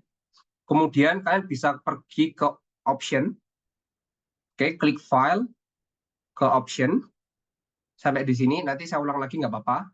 Kemudian sampai di sini kalian bisa klik yang adds in nih di bawah. Kalau mungkin tampilannya laptopnya mungkin bukan Windows, ya bisa dicari sendiri ya, karena saya di sini kebetulan kemarin saya pernah lihat yang Mac ternyata agak beda ya, yang ini. Nanti bisa dicari sendiri. Ini yang Windows, versi Windows, terus di adds in. Oke, kan diklik di sini. Nah, kemudian klik ini, go ya, paling bawah, klik go kayak gini. Nah, kalau sudah, ketika teman-teman sudah klik go, sebentar ini saya screen-nya coba saya anu lagi ya, takutnya nggak muncul ya. Oke, saya ulangi lagi teman-teman. Saya coba switch ke screen ya. Oke, saya ulangi lagi, jadi ke file, kemudian ke option, kemudian teman-teman ke adds in, klik yang go di sini. Nah, silakan centang yang analisis toolpack aja, jadi nggak usah semua ya. Satu aja ya, nanti mungkin kita next bahas dengan mentor lain nih bisa pakai solver macam-macam ya. Yang ini paling atas saja, ini kan biasanya awalnya gini ya, kalian centang, kalian klik OK. Udah nanti kalau sudah klik OK, teman-teman buka aja bagian data, biasanya sudah muncul data analisis. Oke, saya tunggu mungkin 1 menit, silakan. Kalau yang buka Excel ya, kalau emang yang belum ya dicoba nanti misalkan lagi di perjalanan dengerin, nanti pas di rumah mungkin bisa coba ya. Tapi kalau dicoba nanti lebih mantep bisa tahu hasilnya itu. Oke. Oke, sudah pada bisa ya. Berarti selamat, kalian berarti sudah berhasil mengaktifkan fitur data analisis pertama kali di laptop kalian gitu ya. Kalau belum pernah ya. Oke, yang belum silakan dibuka ya. Ini karena kami di SAI kita menggunakan software yang legal aja ya. Karena kalau SPSS Minitab itu kadang berbayar teman-teman. Ya, jadi kita ndak berani menyarankan gitu ya. Tapi kalau kan mau download yang crack ya monggo gitu. Tapi kami ndak menyarankan untuk itu. Jadi kita memberikan informasi dari yang ada. Oke ya. Tadi mungkin saya ulangi lagi. Nanti baru kita tes ya. Yang mungkin yang merasa belum. Jadi di file teman-teman. Kemudian di option. Kemudian klik adds in. Yang go baru dicentang ya. Sudah. Oke. Kalau sudah. Sekarang teman-teman bisa cek yang t-test dulu ya. Jadi jangan terlalu bersemangat mengerjain semuanya ya. Oke, pertama identifikasi dulu ya teman-teman ya. Sekarang saya tanya dulu. Yang bisa angkat tangan lagi. Menurut kalian, kenapa case 1 ini itu bisa pakai t-test? Alasannya apa? Ayo coba, tadi kan sudah ada teorinya dikit-dikit ya. Oh oke, luar biasa ya. Ini coba saya berikan Hoirum Mawarti ya. Halo, iya Kak. Oke, silakan. Dari mana ini? Saya dari Blitar. Wah, dari Blitar. Oke. Ini Iya. pelajar atau mahasiswa? guru. Oh, guru. Wah, selamat datang, Ibu. Iya, tua Oke, sekali monggo saya. silakan. Iya, Mengapa menggunakan eh, tites seperti Ibu? yang pertama karena jumlah sampelnya kurang dari 30. Oke, Kemudian sepertinya datanya normal. diasumsikan normal untuk saat ini. Iya, Oke, ya siap. itu. Ya, Masih ada satu lagi, Ibu, yang terlewat. apa lagi ya? Oh, ada 2 kelas, hanya ada 2 Ya, kelas. betul. Oke, Ya, terima kasih karena menjawab ya, tiga kali. Berarti di sini saya Bu Khairul mendapat 2 poin, ya. iya, terima Nanti ada dia kasih. di terakhir, nanti kita lihat yang paling banyak skornya. Oke, Iya, semoga. teman-teman yang sudah resen, oke, nanti kita coba lagi ya. Oh, ada anu juga. Oke, terima kasih. Jadi betul sekali. Jadi pertama itu kalau dapat data jangan langsung wah diuji ANOVA, diuji jangan seperti itu. Jadi harus tahu tools siapa dulu. Di sini kita bisa lihat dulu bahwa ada ini ya, ada t-testnya ya. Jadi t-test yang di sini kita punya metode pembelajaran ya. Gampangannya ada metode A dan metode B. Nah, karena di sini hanya jelas ada cuma 2 kelompok di sini ya. Di sini ada juga 2 kelompok saja. Maka kita di sini akan melihat nilainya ya. Kalau tadi hanya biasa, mungkin kita lihat average, mungkin yang B yang terbaik begitu. Terus deviasinya, tapi belum tentu dalam statistik dia dianggap bagus ya. Makanya kita harus menguji secara statistik tadi. Oke, kemudian silakan bisa klik data analisis teman-teman dan rekan-rekan semuanya. Teman-teman bisa cek langsung. Tadi ingat ini statistik parametrik tapi mengasumsikan normal ya, karena uji normalitas nggak bisa di Excel, jadi kelamaan nanti ya. Tapi kita asumsikan normal aja. Nah, identifikasi dulu. Oke, kita akan survei. Menurut teman-teman, ini hati-hati ya. Kalau saya bilang ini tujuannya saya ingin membandingkan. Saya seorang guru yang ingin membandingkan metode pembelajaran saya, metode A dan metode B. Menurut teman-teman, ini adalah independent t-test atau pair t-test. Oke, silakan di kolom chat.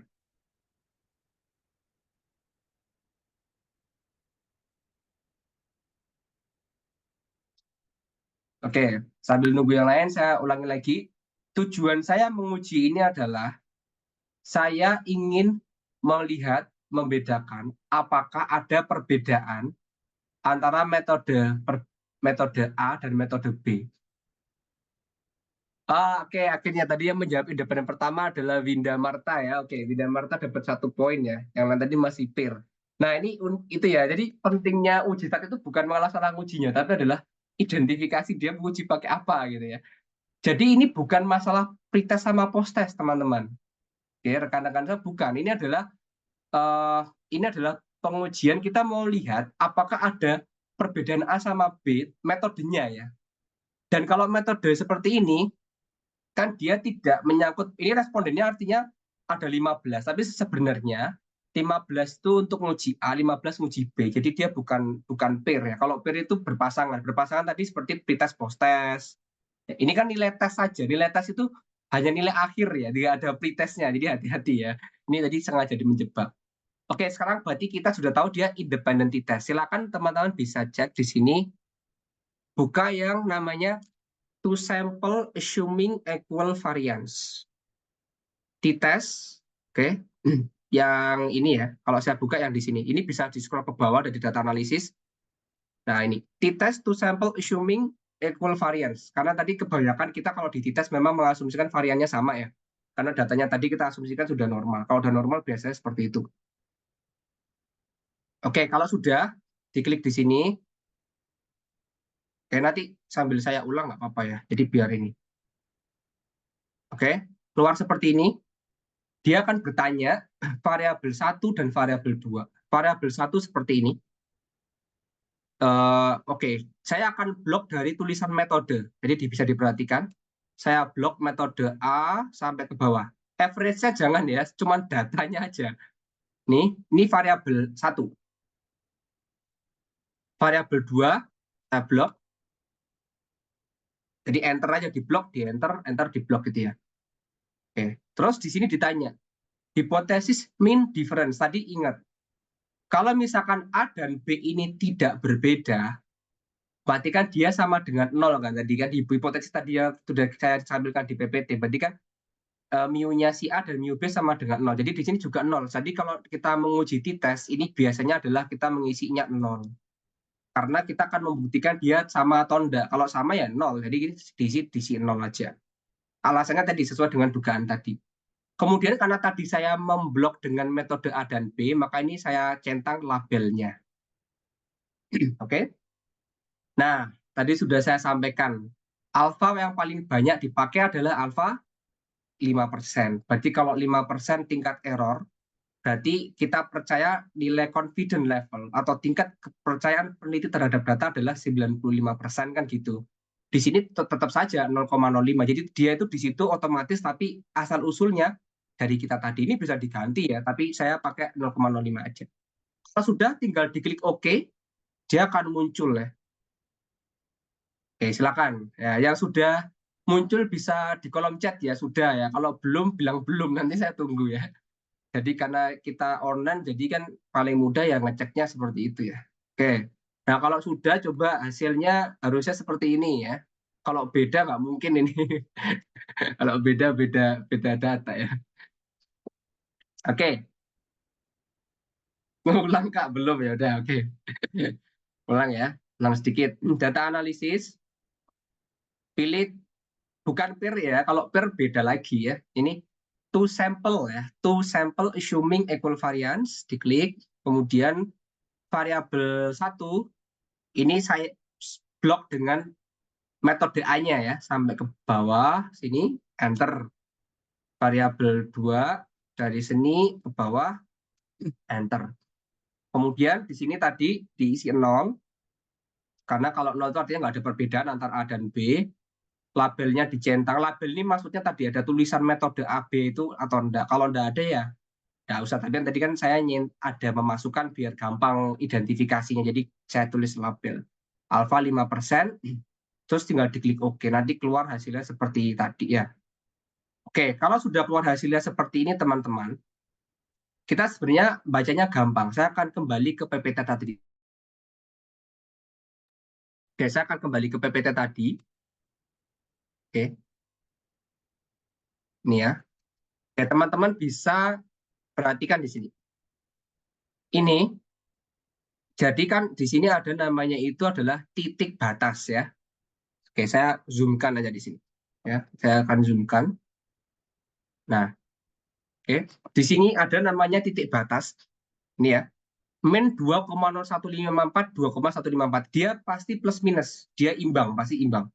Nilainya pasti beda-beda. Nanti ini namanya T critical. Nanti ada di hasilnya. Jadi nanti kita nggak perlu bingung nyarinya dari mana, tapi di tabel udah ada.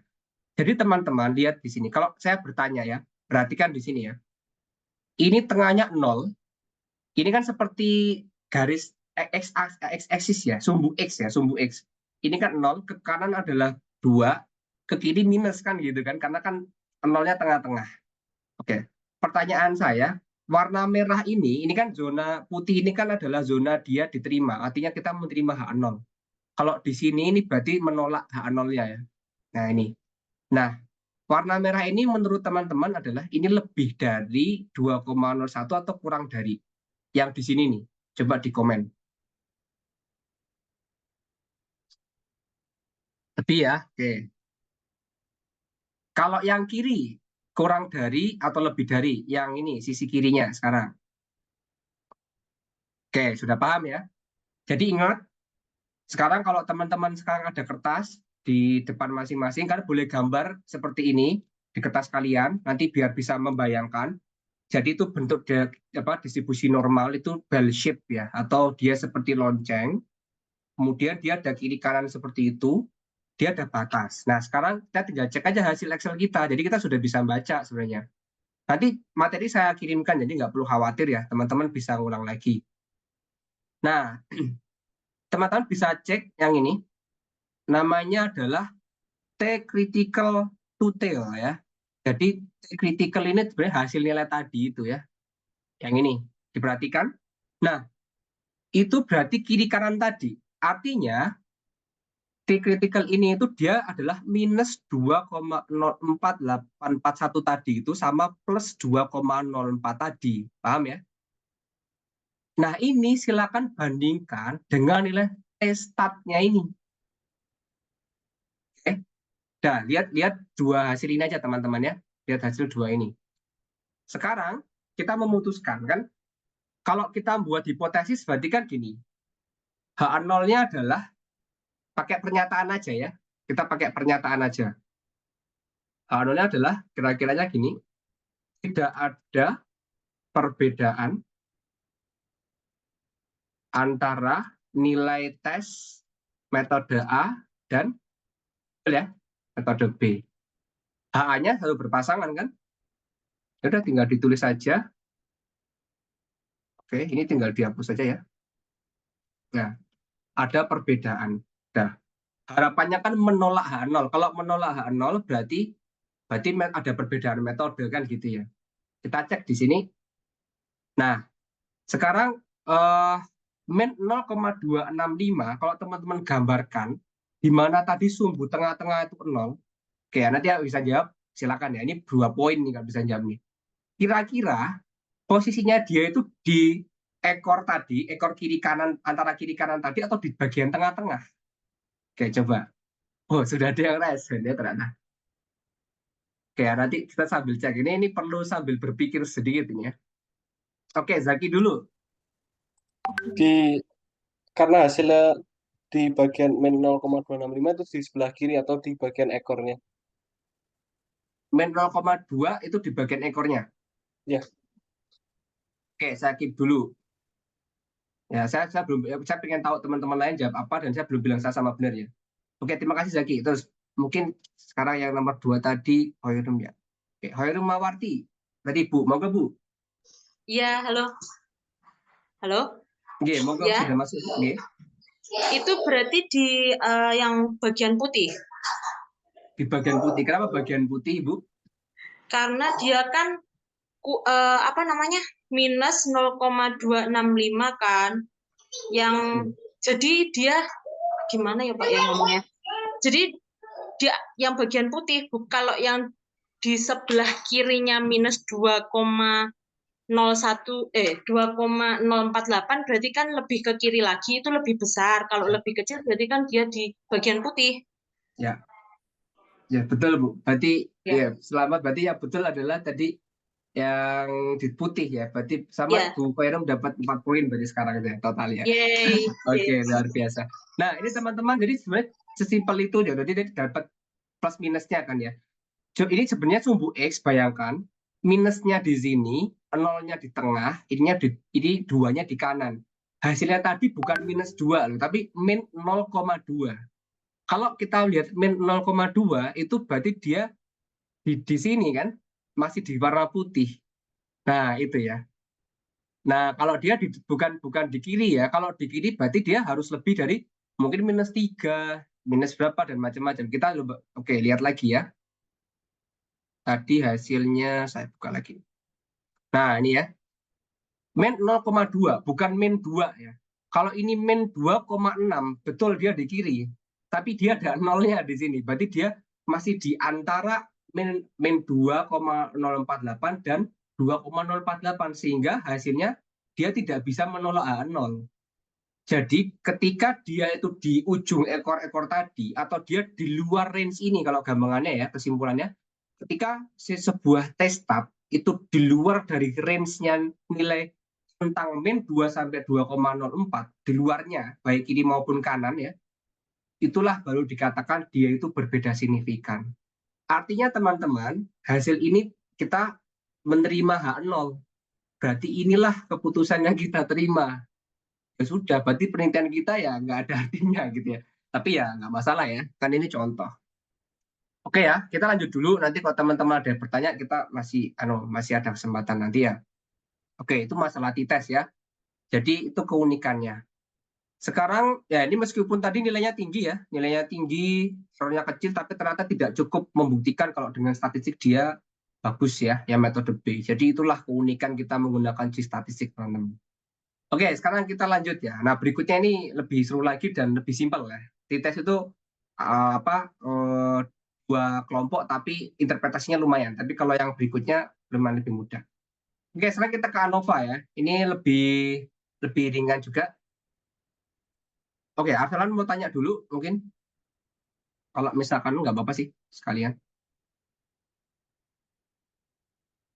Oke. Oh, sebentar.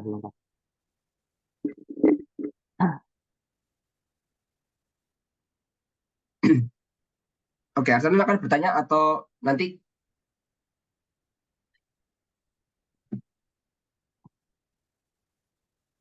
Oke, mungkin nanti aja ya berarti ya. Sepertinya belum siap tadi. Oke, nanti kalau misalkan ada pertanyaan tuh kalau misalnya di kolom chat nggak masalah ya. Nanti tetap saya akan lihat jadi saya bisa review back gitu. Jadi misalkan masih ada yang belum jelas nggak masalah. Nanti bisa diulang lagi juga. Oke, kita ke ANOVA ya. Nah, ini ANOVA. Jadi gampangannya tadi kalau sudah paham t-test, intinya teman-teman, ANOVA itu ngujinya minimal 3 grup. Jadi kalau tadi hanya 2 pakai t-test, kalau lebih dari 2 itu pasti pakai ANOVA. Mau 4, 5, 6, 7, 8 dan sekian itu kita bisa pakai ANOVA. Itu uniknya ANOVA atau Analysis of Variance ya. Dan nanti di sini ini contoh-contoh percabangannya ya. Jadi percabangannya banyak, tapi intinya teman-teman, rekan-rekan semuanya, kita nanti akan belajar adanya one way ANOVA. Kemudian nanti ada namanya two factor ANOVA dan macam-macam. Nanti kita akan lihat. Nah, yang perlu diketahui adalah uji lanjutan. Jadi ANOVA itu diuji dulu. Ketika nanti ANOVA ini mendapatkan hasil menolak H0, yang tadi saya bilang, kalau menolak H0, maka kita harus melanjutkan dengan uji namanya Tukey-Kramer. Tadi di pretest ada ya. Jadi, oke, mungkin saya screen lagi. Tadi sepertinya kepotong ini ya. Oke, jadi sudah. Oke. Nah, jadi untuk yang ANOVA ini itu adalah pertama adalah dia kita melihat 3 kelompok ya tadi ya, 3 kelompok atau lebih ya. Dan namanya di sini ada one way sama two way ANOVA. Oke. Dan di sini kalau kita sudah menguji ANOVA dan hasilnya signifikan itu maksudnya menolak H0, ada yang berbeda, maka kita harus melanjutkan namanya uji Tukey-Kramer test. Nah ini, Tukey-Kramer ini uji lanjutan untuk membedakan manakah yang berbeda, gitu ya. Itu memang teorinya seperti itu, uji lanjutan namanya Tukey-Kramer test. Kalau yang ini, yang lainnya namanya adalah bukan Tukey-Kramer lagi, jadi Tukey-Kramer hanya untuk one way aja, tapi ada namanya Fisher LSD. Tapi kalau kebanyakan yang dipakai untuk kita biasanya di one way sama two way ini aja, ini jarang sekali. Jadi saya menjelaskan yang sering dipakai. Nah, yang perlu kita bahas adalah nanti lebih banyak terkait dengan namanya variabel bebas dan variabel terikat. Ini yang paling utama, karena kalau teman-teman tidak bisa membedakan, sulit untuk menguji ANOVA nantinya, jadi harus tahu. Dan yang perlu saya kenalkan dulu adalah kita punya namanya independent variable atau variabel bebas dan dependent variable atau variabel terikat. Di variabel bebas atau independent ya, yang variabel independent itu kita punya namanya faktor dan level. Nanti ada contoh jadi lebih mudah. Sedangkan variabel terikat itu adalah sesuatu yang bisa diukur. Contohnya panjang tanaman bisa diukur nggak? Bisa dengan penggaris. Misalnya panjang batang bisa diukur nggak? Bisa. Kemudian misalnya apapun ya, misalkan kelembapan bisa diukur dengan alat. Semuanya bisa diukur dengan sebuah instrumen atau alat, itu kita sebut dengan variabel hasil atau variabel terikat. Nah itu. Nah hipotesisnya menarik ya, karena tadi itu kita, tapi prinsipnya sama. Kalau kita lihat di sini, ini saya zoomkan ini ya, H0.2 dan lagi-lagi mu bukan X ya. Mu1 berarti grup 1 sama dengan mu2 sama dengan ini berarti sama aja, nggak ada bedanya gitu. Sampai K itu berarti macam-macam gitu ya. Sedangkan HA-nya simpel aja. Tidak semua mu itu sama gitu. Cuman intinya paling atau kata lainnya paling tidak ada satu yang berbeda, satu kelompok yang berbeda.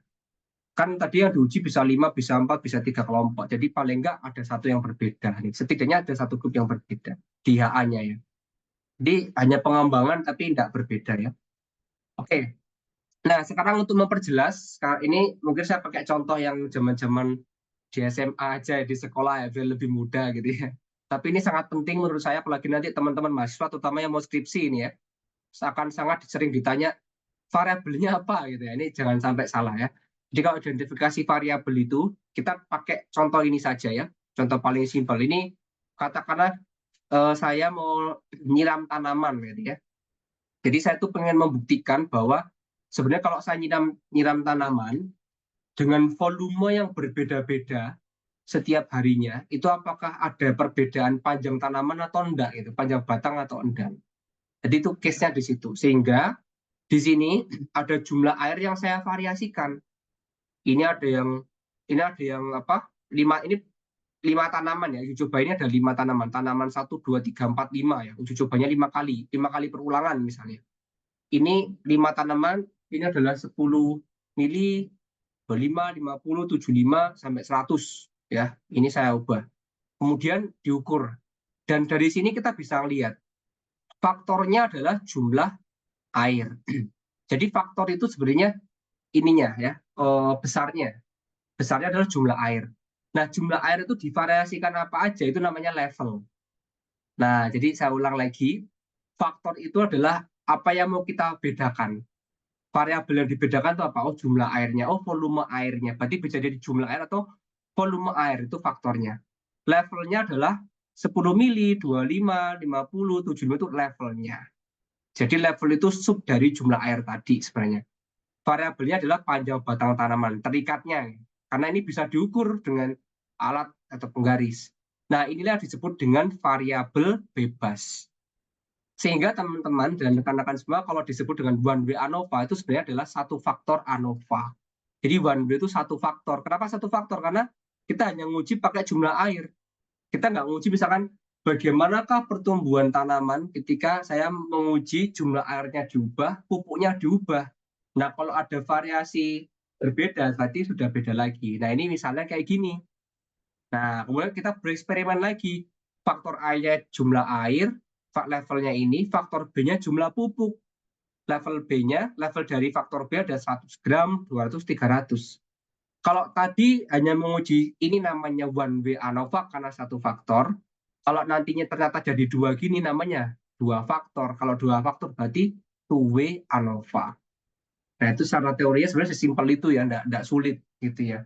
Yang paling utama harus bisa membedakan manakah faktor, manakah level itu. Kalau di kehidupan sehari misalnya nih, kecepatan kendaraan itu faktor. Kecepatan kendaraan itu faktor, levelnya apa? Misalkan di variasi 50 km per jam, 70 km per jam, 100 km per jam, nah itu baru levelnya. Sub dari informasi dari kecepatan. Itu semoga bisa jelas ya. Oke, setelah ini kita akan praktek ya. Itu. So, ini juga ada pertanyaan. Faktor 1. Jika faktor 1 dan variabel terikat 2, apakah tetap 1? Oke, kalau misalkan nanti faktornya 1, hasilnya 2, itu sudah beda lagi namanya ya. Nah, itu beda lagi. Tapi mungkin next kita akan bahas yang namanya MANOVA ya. Ada M-nya, multivariate analysis nantinya. Nanti kita bisa, jadi kalau teman-teman memang akan nanti belajar lagi, sebenarnya nggak perlu leave dari grup, karena nanti kita akan mengadakan temu expert selanjutnya. Kita akan berbicara mungkin nanti MANOVA ya, multivariate yang lebih advance lagi, terutama buat mahasiswa nantinya. Ya, itu akan berbeda. Jadi nanti ini teman-teman, jadi kalau bentuknya aja ini saya kenalkan ya. Tapi sama, semua prinsipnya itu pasti ada menolak sama menerima gitu ya. Menolak H0 atau menerima H0 itu sama aja. Tetapi di sini sudah bukan distribusi normal lagi. Bentuknya lucu ya, teman-teman ya. Kayak gini. Ini namanya distribusi F ya, distribusi F. Nah, di sini itu ada namanya tabel ANOVA. Nanti itu akan keluar tuh ya. Akan keluar teman-teman di Excel kita ya. Nanti kita bisa lihat tuh nanti di Excel kita. Ini kalau teorinya ini nanti kita akan, kalau teman-teman nanti iseng-iseng kan bisa buktikan hasil yang ada kita keluarkan dengan output ya di Excel otomatis kan ya. Kalau secara teorinya ini kayak gini, nanti kita bisa bandingkan ya. Ini jadi gampangannya gini teman-teman. Kita cuma melihat dari hasil alfanya atau p-value-nya ya. Jadi di sini alfanya kan 5%. Ini mohon maaf, ini titik ya. Saya coba zoomkan ya, ini biar tidak salah mengira ya. Nah, ini itu lambang alfa teman-teman ya. Alfa titik 0,5, artinya di situ 0,05%. Nah, kalau di distribusi F atau di ANOVA dia hanya punya di kanan. Jadi diperhatikan lagi, ini angka 0. Oke. Kita di sini bisa pakai alfa, bisa pakai F ya. Ini ada F juga. Tadi kan pakai T ya, ini pakai F namanya. 0 sampai ke tak terhingga ya, mau 20, 25 sekian lah ya. Nah, yang warna putih ini sama, dia terima H0, yang lebih dari yang di batas ini adalah tolak H0. Itu. Jadi nama lainnya kalau misalnya nanti kita mendapatkan, ini kan luasnya ya, jadi sebenarnya alfa 5%, teman-teman, itu adalah luas di bawah kurva. Jadi 5% ini itu adalah luas di bawah kurva ini. Yang warna merah ini itu 5%. Jadi segini itu 100, ya. Jadi sejumlah itu 100, tapi sedangkan yang kecil ini anggaplah 5%. Sehingga ketika nanti teman-teman mendapatkan namanya P-value, bisa ditulis ya, P-value, kurang dari 5%. Kalau kurang dari kan berarti dia kecil sekali. Kemungkinan dia hanya di sini kan. Nah, kalau dia di bagian kanan, berarti dia ditolak. Itu salah satu caranya. Nanti kita akan praktek saja langsungnya. Tuh. Oke, kita akan langsung coba. Ini rumus aja namanya, kita menggunakan namanya uji Tukey-Kramer. Nanti kita akan cek ya. Jadi uji Tukey-Kramer ini kalau misalnya kita mendapatkan hasil tolak H0, kemudian kita nguji manakah yang berbeda dengan menggunakan Tukey-Kramer ya. Nanti ia akan saya jelaskan setelah kita praktek dengan ANOVA. Oke, sekarang kita langsung ke Excel dulu. Silakan bisa membuka Excel lagi ya. Oke. Nah, kita lihat di ANOVA-nya. Oke, sekarang saya bertanya lagi ya. Yang juga bisa respon lagi. Mengapa case ini bisa dikerjakan dengan ANOVA ya? Silakan. Oke, Zaki duluan silakan, boleh. Izin menjawab, kenapa menggunakan ANOVA? Karena ANOVA itu digunakan untuk menganalisis lebih dari 2 grup. Yang di tampilan ini tuh ada 3 grup, jadi bisanya menggunakan ANOVA. Gitu, Pak. Oke, siap. Zaki dapat total ada 3 poin ya. Nah, kalau ANOVA jumlah datanya bebas ya. Mau dikit banyak tidak ada masalah, dia tidak terlalu fokus terhadap jumlah data ya. Itu uniknya ANOVA. Pertanyaan berikutnya ini, kalau bisa silakan bisa angkat tangan. Manakah faktornya, manakah levelnya, dan apakah variabel terikatnya dari case kita ANOVA 1? Oke, tadi Valentina Simanulang. Baik, untuk faktornya itu dari jumlah percobaan, levelnya itu 1, 2, 3, 4, 5, sampai seterusnya. Terus faktor yang kedua itu ada durasi penyelesaian yang levelnya itu mesin A, mesin B, sama mesin C. Oke, sementara saya kasih 1 poin, tapi ini masih belum 100% betul ya. Tidak apa-apa, sambil latihan ya. Harus teliti ya, coba dilihat ya. Bedakan manakah faktor level sama perulangan ya. Karena kalau misalkan perulangan itu bukan faktor dan level ya, dia hanya iterasi aja, mengulang data ya. Oke, ini Bu Khairum lagi, monggo Bu.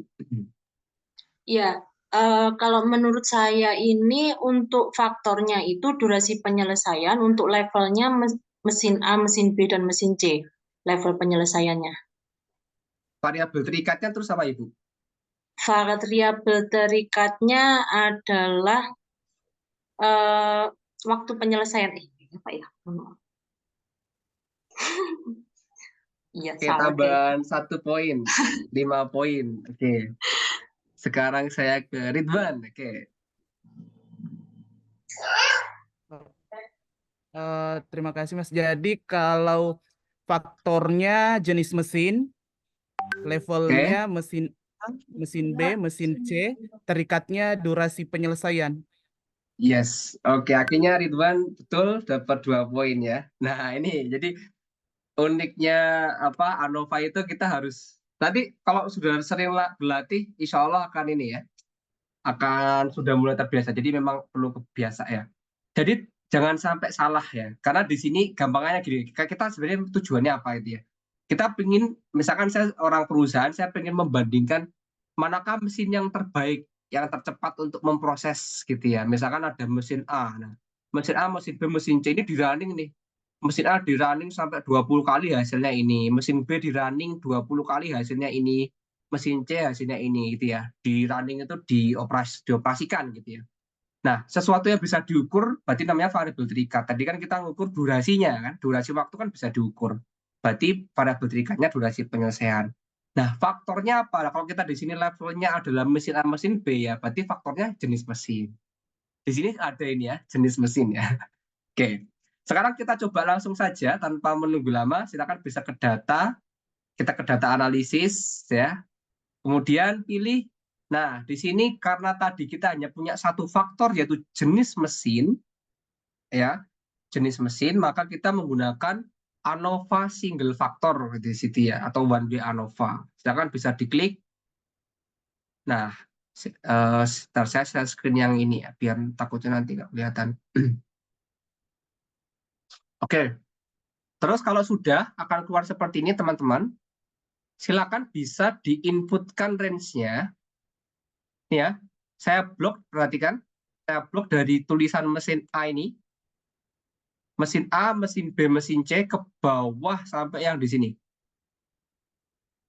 Oke, jadi semua langsung diblok jadi satu. Jadi berbeda kali ini kan variabel 1, 2. Kali ini enggak, langsung A, B, C diblok semuanya ya. Sampai data yang ke-20 terus kalian enter ya. Terus sudah selesai. Nah, sekarang pertanyaan saya, si data ini itu si levelnya kan ada level mesin A, grup mesin A, grup mesin B, mesin C, itu dia dikelompokkan kolom atau baris. Nah, bisa di kolom chat coba. Menurut kalian, data kita yang di Excel ini kondisinya itu dia dikelompokkan per kolom atau per baris. Oke, betul. Nah, itulah berarti kita di sini pilih, dia bertanya kan, grup by apa gitu kan, grup by apa, sehingga dituliskan grup by kolom. Oke, oh malah punya saya hilang ya. Nah, grup by kolom ya, dituliskan, diklik di situ. Kalau baris berarti ya baris, kan tergantung kondisi data aja. Kemudian tadi di kita ada label ya, karena ada mesin A, mesin B itu kan label. Alfanya sama 5%, kalau sudah tinggal klik oke. Nanti teman-teman akan dapat hasil yang menarik ya. Punya saya tadi sudah keluar atau belum ya? Saya cek dulu. Oh, sorry, keluarnya di sana. Saya keluarkan dulu. Nah, ini. Oke, silakan. Yang sudah muncul boleh komen dulu ya. Buat memastikan ya, sudah berhasil atau belum. Yang belum muncul dicoba dulu ya. Jadi, sambil saya ulangi, data analisis, di ANOVA single factor, input range-nya hati-hati, jadi mesin A sampai mesin C gini, ke bawah ya, semua. Group by kolom, 0,5, terus running, sudah seperti itu. Oke, sudah pada bisa ya, sudah selesai. Nah, sekarang sebenarnya kita bisa pakai ini lagi. Jadi ingat tadi, kalau di T-test kita membaca apa namanya? T-critical ya, artinya T-critical kan batasnya, rentangnya, ya. T-start adalah yang diuji. Di sini pun kita bisa membaca juga. Nih, kita bisa baca F-critical. Oke, F-critical di sini. Ini adalah F hasilnya. Yang hijau hasil, yang kuning adalah batas ya. Oke, sekarang yang bisa memberikan kira-kira menurut teman-teman dari hasil ini, si posisi F ini itu di kirinya F critical atau di kanannya F critical. Kalau kita lihat distribusi F tadi itu. Oke, silakan bisa angkat tangan ya. Nah, ini oke, sepertinya sudah banyak yang bisa nih. Oke, Zaki. Zaki luar biasa ini ya. Tadi yang F critical tuh F hasilnya critical tuh batas. Crit itu batas ya? Kalau critical selalu batas ya. Oke. Berarti di F batas nih di sini Kan nih. F batas itu kan di 3 tuh Mas. Terus F-nya batas 3. Kalau hasilnya 2, berarti kan di sebelah kirinya. Berarti itu masih menerima H0. Menerima H0. Ya sudah, berarti keputusannya adalah menerima H0. Itu sesimpel itu kan, ya. Juga sulit ya. Jadi sebenarnya statistik itu tidak sulit ya, tapi yang penting kita lihat Jadi memang saya intisarikan beberapa materinya. Kalau teman-teman baca detail juga bisa. Jadi dia tinggal cek aja pokoknya crit atau critical itu berarti dia batasnya. F ini hasilnya. Kalau dia ini di sini angkanya lebih dari 3, berarti signifikan, berarti ada yang berbeda. Artinya di ketiga mesin ini tuh tidak ada yang berbeda, ya udah sama aja itu. Sekarang langsung coba, yuk. Sekarang teman-teman coba running ke ANOVA kedua ya. Pertanyaan saya berikutnya, mana faktornya, mana levelnya, manakah variabel terikatnya? Atau kalau saya bilang itu variabel terikat bisa depan dan variabel ya. Tadi kan ada variabel, oke. Oke, kita Aska silakan.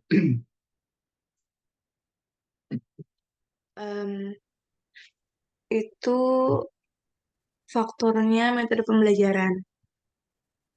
Oke, metode pembelajaran levelnya. Levelnya buku, video YouTube, modul, ChatGPT. Oke. Sama variabel terikat variabel terikatnya metode pembelajaran. Yakin? Variabel terikat adalah sesuatu yang bisa diukur. Oh iya. Kira-kira angka ini melambangkan apa? Kan gitu kan? Ini kan variabel terikat. Iya, betul. Kira-kira ini apa? Ditebak aja. Apa ya itu? Judulnya adalah metode pembelajaran untuk kuliah. Durasi? Bisa durasi, bisa kita mau lihat nilai juga bisa, dan semacamnya. Tapi sudah paham ya? Nah, oke. Tadi saya sengaja bebaskan. Jadi betul ya. Terima kasih tadi berarti Aska tadi sudah dapat poin ya, 2 poin ya. Oke. Jadi di sini kita bisa lihat bahwa faktornya metode pembelajaran sebenarnya bukan kita yang melihat. Jadi metode itu adalah faktornya, levelnya buku, video YouTube, modul dan ChatGPT. Kemudian baru yang bisa diukur ya ini bisa mungkin durasi atau apa. Tapi kebetulan di sini tadi ada bicara orang yang memilih ya bisa juga. Tapi di sini konteksnya bisa jadi tes, hasil tesnya, hasil post test, bukan pretest tapi hasil post test. Oke, kita silakan. Kita langsung bisa menguji teman-teman. Oke ya, kita bisa langsung data analisis. Kemudian ini sama, walaupun dia 4 grup, bisa pakai ANOVA. Itu uniknya ANOVA seperti itu. Tinggal di blok semuanya seperti ini. Terus ini dia, nah sama ya, di grup by kolom. Ini juga kebetulan masih sama kolom, label dan macam-macam sudah sama. Ya tinggal di running. Oke, kemudian yang sudah dapat hasil bisa kolom di chat ya.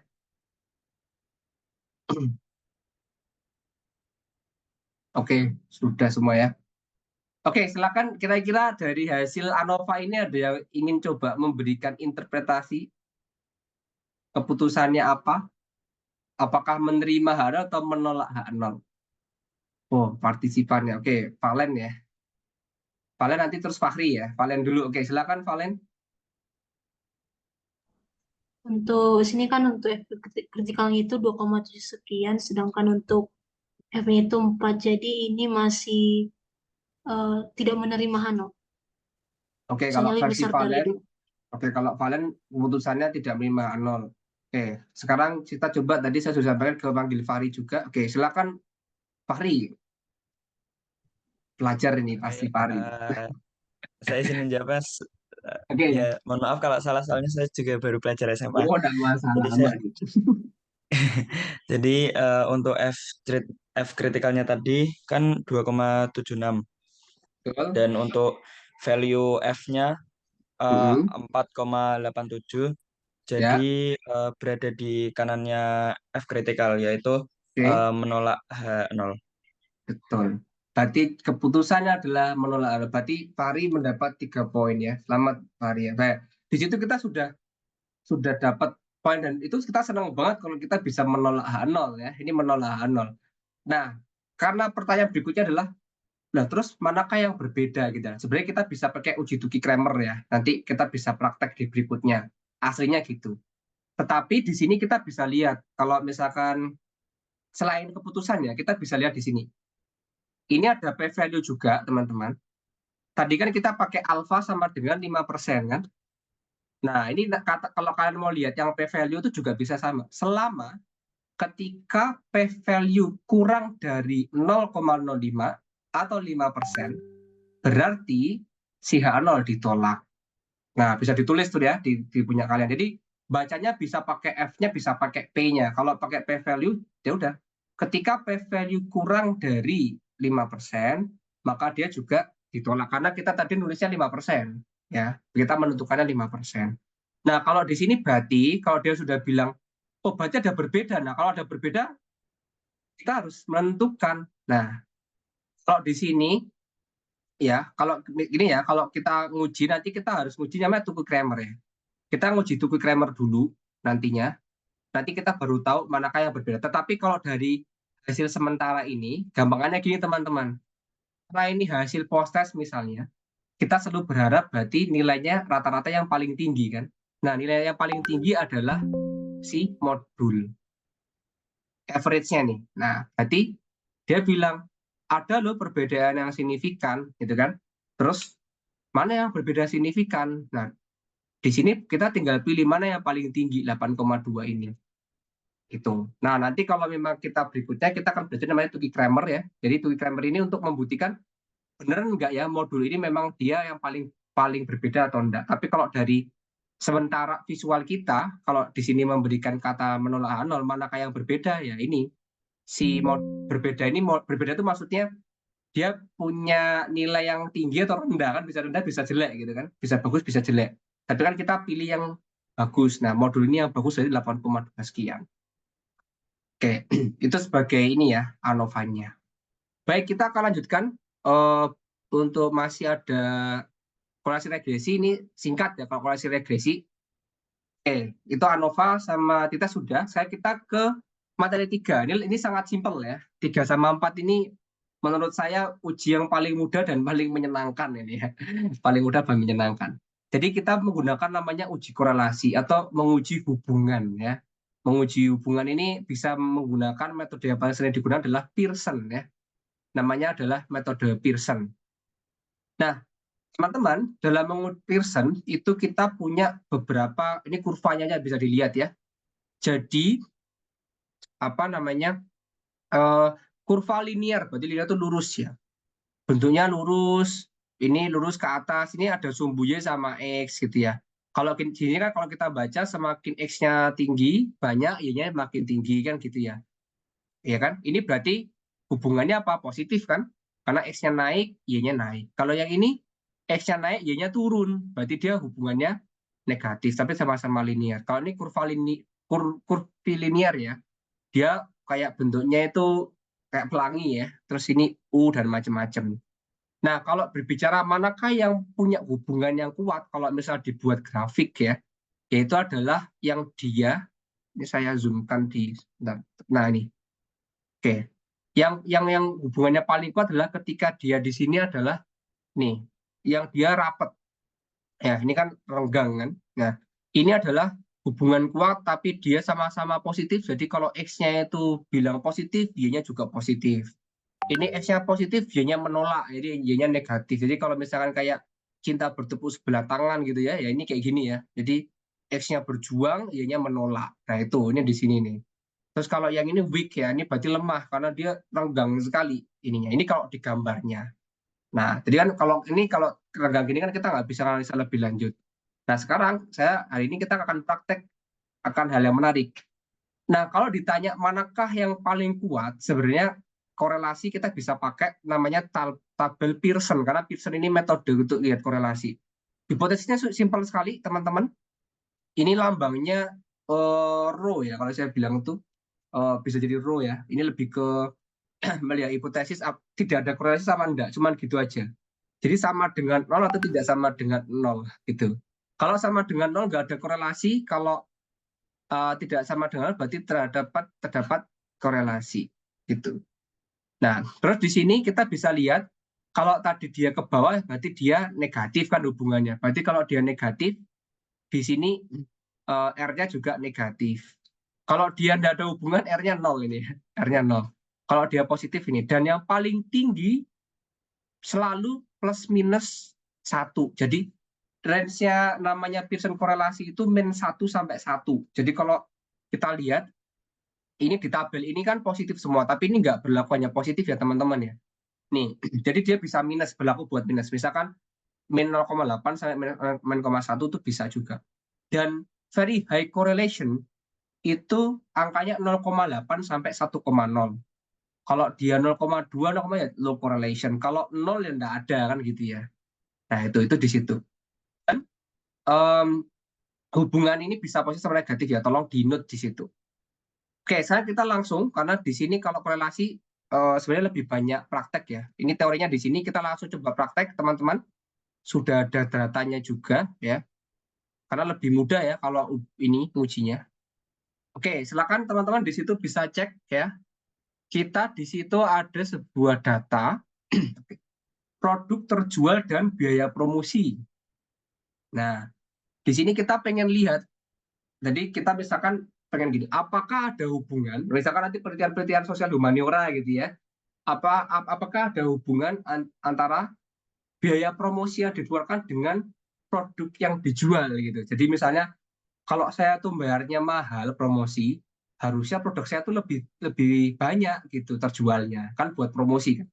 Nah, apakah ada hubungan atau enggak? Nah, kita buktikan. Nah, silakan bisa langsung ke data analisis.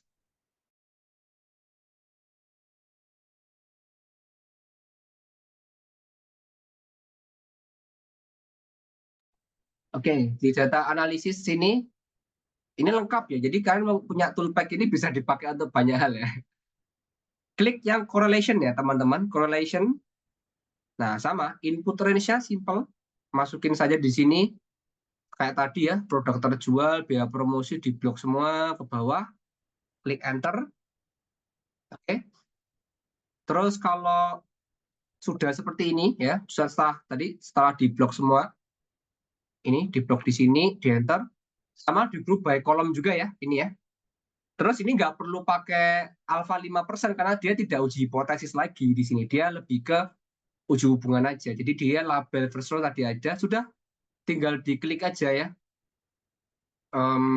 Sebentar ini tadi saya belum klik. Nah, oke, klik OK, keluar hasilnya seperti ini. Nah, coba dicoba dulu. Kalau sudah berhasil bisa di kolom chat lagi ya. Karena ini kita tinggal materi-materi terakhir aja, teman-teman. Oke, saya tunggu yang sudah berhasil bisa di kolom chat ya.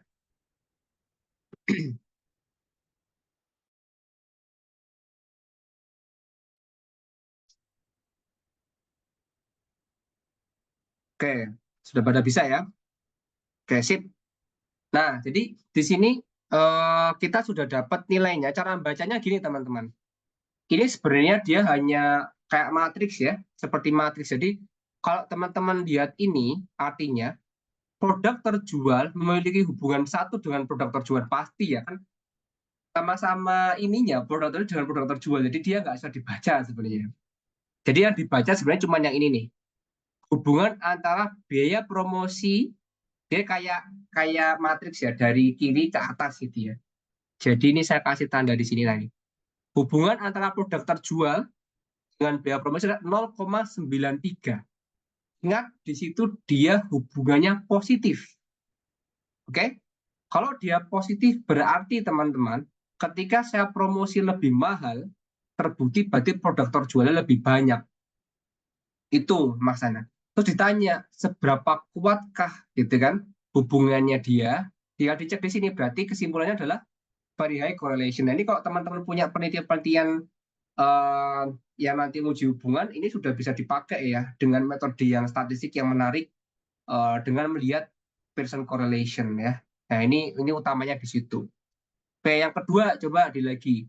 Ini bertanya apakah ada hubungan antara durasi belajar siswa dengan nilai siswa gitu ya. Oke, kita langsung uji aja. Nanti kalau teman-teman pakai case apapun bisa ya. Ini bisa uji banyak hal ya, nggak cuma topik-topik ini ya. Ini case simple-simple aja ya. Oke, kita cek di sini, kita lihat apakah ada. Oke, ini juga ada ya. 0,93 sekian ya. Tadi di sini ya sama ya. Ini juga tinggi hasilnya sama. Jadi itu untuk berkaitan dengan uji hubungan atau uji korelasi. Dan kalau nanti dia minus pasti ada tulisan minusnya seperti ini teman-teman. Jadi di depan ada minusnya kayak gini. Nah, kayak gitu. Oke, itu korelasi ya. Nah, habis ini kita terakhir satu topik yang regresi ini sangat menarik untuk teman-teman sih. Ini bisa kalau kalian belajar tuh pasti senang. Dulu saya pas belajar regresi tahu regresi tuh sukanya minta ampun gitu ya. Nah, tadi sudah kita bahas ini. Nah, ini ada statistik quote dari saya, teman-teman ya. Oke, jadi sebelum nanti kita ke materi terakhir. Jadi, jika dua insan itu memiliki hubungan, maka kita bisa memprediksi masa depannya. Nah, itu kan bisa inget-inget itu tuh ya. Jadi kalau tadi kita punya dua kelompok atau dua grup yang kita uji dia punya hubungan yang kuat, berarti kita bisa memprediksi masa depannya dia bagaimana. Artinya apa? Kita bisa membuat sebuah rumus atau model yang sangat menarik, teman-teman. Nah, caranya bagaimana? Kita akan lihat. Sehingga saya sangat menyarankan kalau teman-teman di sini mau uji regresi itu lebih baik uji korelasi dulu, gitu ya. Jadi kalau misalkan uji korelasi ada hubungan baru regresi. Karena apa? Kalau tidak ada hubungan di uji regresi langsung, ya kadang nggak terlalu bagus hasilnya. Jadi kayak disarankan uji korelasi, hubungannya kuat, baru dia bisa memprediksi. Jadi ingat quote yang saya tulis di sini. Sehingga kita bisa langsung ke sini. Regresi linear ya. Nah, regresi linear itu, ini rumusnya mungkin kelihatan susah, padahal enggak ya. Teman-teman cukup lihat ini aja. Pernah tahu rumus ini kan? Dia sama dengan AX plus B plus C itu ya. Dia sama dengan AX plus B lah. Atau dia sama dengan gradien plus C gitu ya. Nanti kita akan lihat. Ini bisa dikeluarkan dari hasil regresi. Jadi uniknya nanti kalau teman-teman itu mungkin ya sekarang lagi pada penelitian, ada pengolahan data, kalau dia bisa dimasukkan uji regresi yang memang ada kaitannya dengan itu akan jadi hal yang tambahan yang menarik untuk teman-teman semuanya ya. Dan ingat, regresi ini tujuannya untuk memprediksi suatu nilai variabel dari parameter yang kita ubah-ubah. Jadi kita bisa automasikan nanti. Oke, kita buktikan ya. Ini materi pengolahan yang terakhir ya, teman-teman ya. Silakan langsung ke sini. Lagi. Ini karena kebetulan dua-duanya tadi sudah ada korelasinya. Ini case-nya sama. Kebetulan tadi sudah jelas dia punya hubungan. Nah, sekarang coba teman-teman ke regresi di bawah nih ya, nih. Di regression ya. Dia regression. Ini hasilnya sangat menarik ini. Nanti tolong di-save juga karena banyak interpretasinya ya. Klik di sini teman-teman. Oke, terus nanti kalau sudah kalian bisa sebentar. Punya saya hilang tadi. Ini. Nah, oke. Sekarang dia bertanya X dan Y-nya. Sekarang bisa coba di kolom chat ya. Menurut teman-teman, manakah X-nya, manakah Y-nya? Apakah kalau misalkan gini ya, kalau X itu kan yang diubah-ubah, Y itu hasil kan gitu kan biasanya kan. Nah kira-kira kalau misalkan gini, saya tuh pengen tahu kalau misalnya saya promosi 10 juta, produk terjual saya tuh berapa? Nah kira-kira X-Y-nya apa? Oh, Ridwan mau jawab. Oke, kita coba kasih kesempatan ya. X-nya biaya promosi, Y-nya produk terjual, jumlah produk terjual. Oke. Terima kasih Ridwan. Ridwan betul lagi. Ridwan dapat 4 poin. Wah, ini Ridwan juga ya. Luar biasa ya. Oke, jadi sebenarnya XY itu tergantung peneliti ya. Kalau tadi kan saya pengennya bisa jadi dibalik juga. Kalau saya pengen produk terjual itu 20.000, saya harus promosi berapa kan gitu kan, bisa jadi gitu. Tapi anggaplah karena tadi teman-teman pilihnya X adalah biaya, Y adalah produknya, ya udah kita coba. Ya udah kita masukkan input Y range. Y-nya tadi di sini ya, berarti produk terjual ke bawah, di enter. Oke. Terus kemudian silakan input yang X range-nya, biaya promosi ke bawah, di enter. Tadi di sini kita punya label, betul? Nah, di sini nggak pakai alpha tapi confident level. Jadi nggak usah bingung. Tadi kan karena kita selalu menggunakan alpha 5%, berarti confident levelnya adalah 95%. Berarti tinggal dicentang aja. Di situ ya, berarti pas sudah 95. Oke. Terus di sini saya biar lebih menarik, nanti biasanya misalkan buat nampilin data di laporannya opsi, di laporan skripsi atau tugas, kalian boleh mengeluarkan ini tulis apa? residual plot, line fit plot yang ini, yang tulisan ada plot-plotnya ini nggak apa-apa, itu akan digunakan untuk sebagai visualisasi gambar ya. Kalau udah klik OK dan itu hasilnya akan sangat menarik. Coba diklik aja. Kalau sudah di komen di grup, di chat ya. Saya tunggu karena ini sejujurnya kalau teman-teman belajar sendiri di regresi itu sulit ya, karena di YouTube pun kadang dia belajarnya sangat rumit banyak hal, padahal sebenarnya enggak ya. Sudah ya. Nah, jadi lengkap banget, regresi itu lengkap sekali. Oke, nah ini grafik-grafik ini kan bisa masukkan kalau teman-teman nanti ya, ini bisa kalian ubah-ubah kok, bisa digedein juga nih. Nah, kan ya betul ya, menarik ya.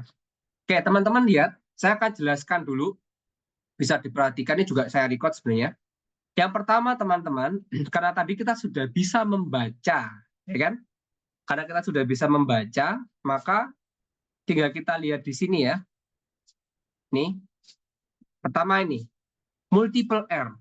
Kalau teman-teman sadar, multiple R ini adalah sama dengan hasil uji korelasi. Nanti dicek sendiri ya, kalau mau lihat ya. Oke, ini kebetulan sudah jam 11, nggak apa-apa, kita habis ini sudah selesai ya, nanti baru kita tanya jawab sebentar ya. Oke, ini multiple R hasil uji korelasi, jadi tadi 0,93.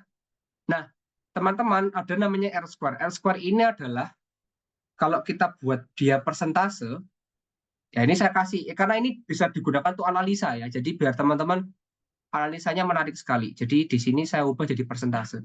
Nah ini, kalau saya bahasakan gini teman-teman, kita buat rumus dulu ya. Lihat ya, di sini ada rumus T, start, P, value, nggak usah bingung. Tadi sudah belajar kan, mau pakai T, mau pakai P, boleh. Oke, dari sini aja teman-teman bisa lihat. Oke, coba di kolom chat aja ya. Tadi ingat nggak, kalau misalkan ketika P value kurang dari 5% atau 0,05, berarti dia signifikan atau dia menolak H0, betul ya? Di sini kan semua menolak H0. Berarti kita bisa menggunakan ini sebagai informasi yang sangat valid ya. Jadi variabel promosi, variabel ini semuanya bisa valid. Sehingga teman-teman, kita bisa membuat rumus sekarang. Oke, kan bisa buat rumus di mana ya? Di sini aja lah ya, nggak apa-apa. Oke, sekarang coba kalau rumus biasanya kan sama gini ya, saya tulis ya. Tadi Pak, hasil produk,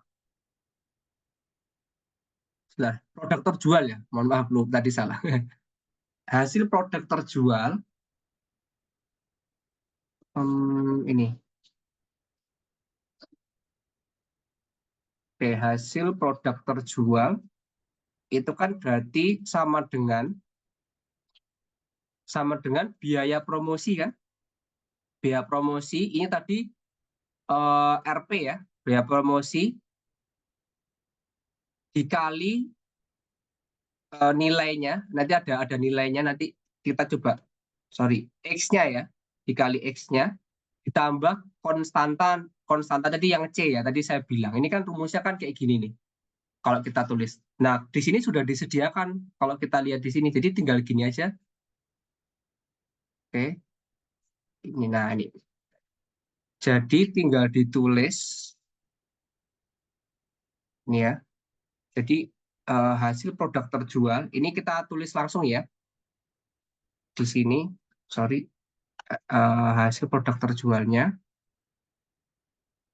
Nah, di sini biaya promosinya itu kita coba aja, kita ngisi bebas nantinya ya.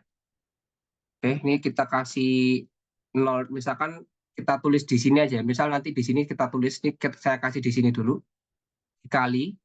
Nah, ini kan ada angka nih. Biaya promosi atau iklan itu dikali 0,0 sekian ini. Ini kita klik di sini teman-teman. Sudah. Oke. Oh ya, tadi jangan lupa dikurung ya. Karena nanti biar tidak salah. Terus kan rumusnya kan plus C kan.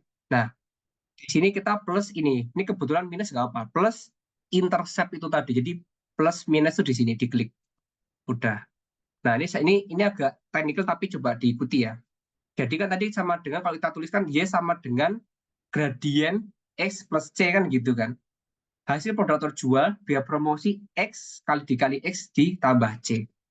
Nah, kalau saya tulis di sini tadi, ya, misalnya, ini kan tadi masih 0 ya.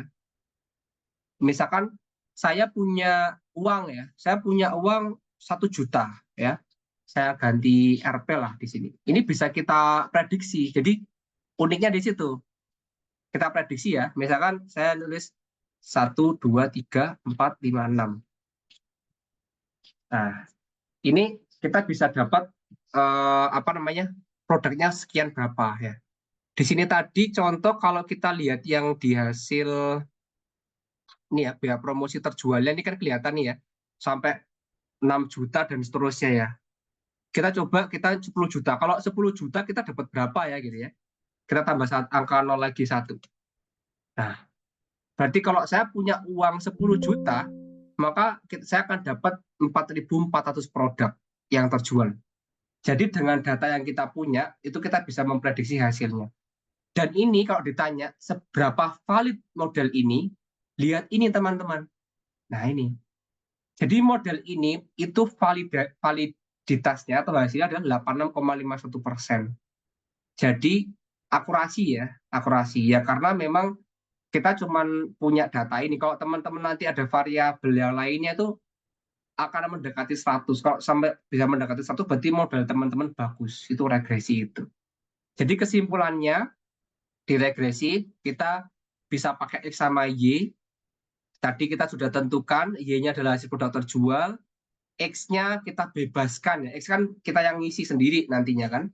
Ini kita ngisi ini bebas dikali dengan hasilnya di sini ditambah intercept-nya. Kemudian kita bisa dapat, mau kita variasikan, kita bisa memprediksi kira-kira hasilnya berapa dengan melihat validitasnya dia adalah 36,51%. Jadi kalau teman-teman ini punya data lebih banyak ya lebih bagus ya. Pasti hasilnya akan lebih signifikan. Begitupun kalau mungkin kita lihat layar di sini, kalian akan mencoba menguji dengan regresi, silakan aja dicoba di sini.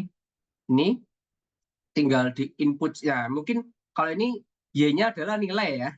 Karena kita pengen kalau orang belajar itu kira-kira berapa jam dapat nilai berapa kan gitu ya. Sama sudah tinggal tadi sudah saya ubah-ubah ini, tinggal klik di sini. Sekarang keluar juga. Nah, di sini modelnya punya nilai 88,175%, lebih tinggi sedikit dari yang tadi.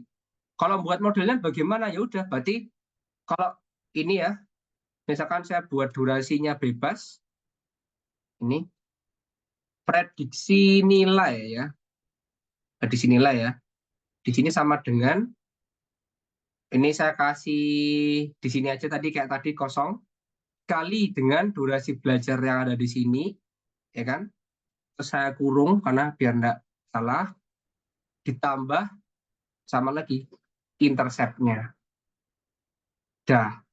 Nah, ini kenapa kok udah 0 ya? Karena memang tadi kita ada errornya ya, kan nggak 100% modelnya. Jadi sudah kalau saya belajar 1 jam dapat nilai berapa saya? Oh 35 cuman gitu. Kalau saya belajar 4 jam nilai saya 56. Kalau saya belajar mungkin agak rajin lah ya, 6 jam nilai saya 70. Kalau saya belajar 9 jam nilai saya 91 dan seterusnya. Itulah kekuatan dan keunikan dari regresi yang teman-teman bisa lakukan dan ini bisa kalian interpretasikan. Nah, jadi itu adalah terakhir ya teman-teman dari saya. Nanti kita akan lanjut diskusi, mungkin tanya jawab beberapa saja, tidak masalah ya. Dan nanti kalau memang masih ada pertanyaan lebih lanjut, sebenarnya tidak harus semua ditanyakan di hari ini. Teman-teman juga nanti bisa silakan mungkin masih ditanyakan di grup juga karena kita masih punya grup. Dan saya sarankan kalau memang nanti masih mengikuti teman seperti SAI, tidak harus leave dari grupnya ya. Oke, sekian dari saya tutup dengan quote dari SAI, mudah berkaya, prestasi luar biasa. Sekian dari saya, mohon maaf. Wassalamualaikum warahmatullahi wabarakatuh. Saya kembalikan ke Emir selaku moderator. Silakan Emir. Waalaikumsalam warahmatullahi wabarakatuh. Mungkin sebelumnya teman-teman bisa kasih aplaus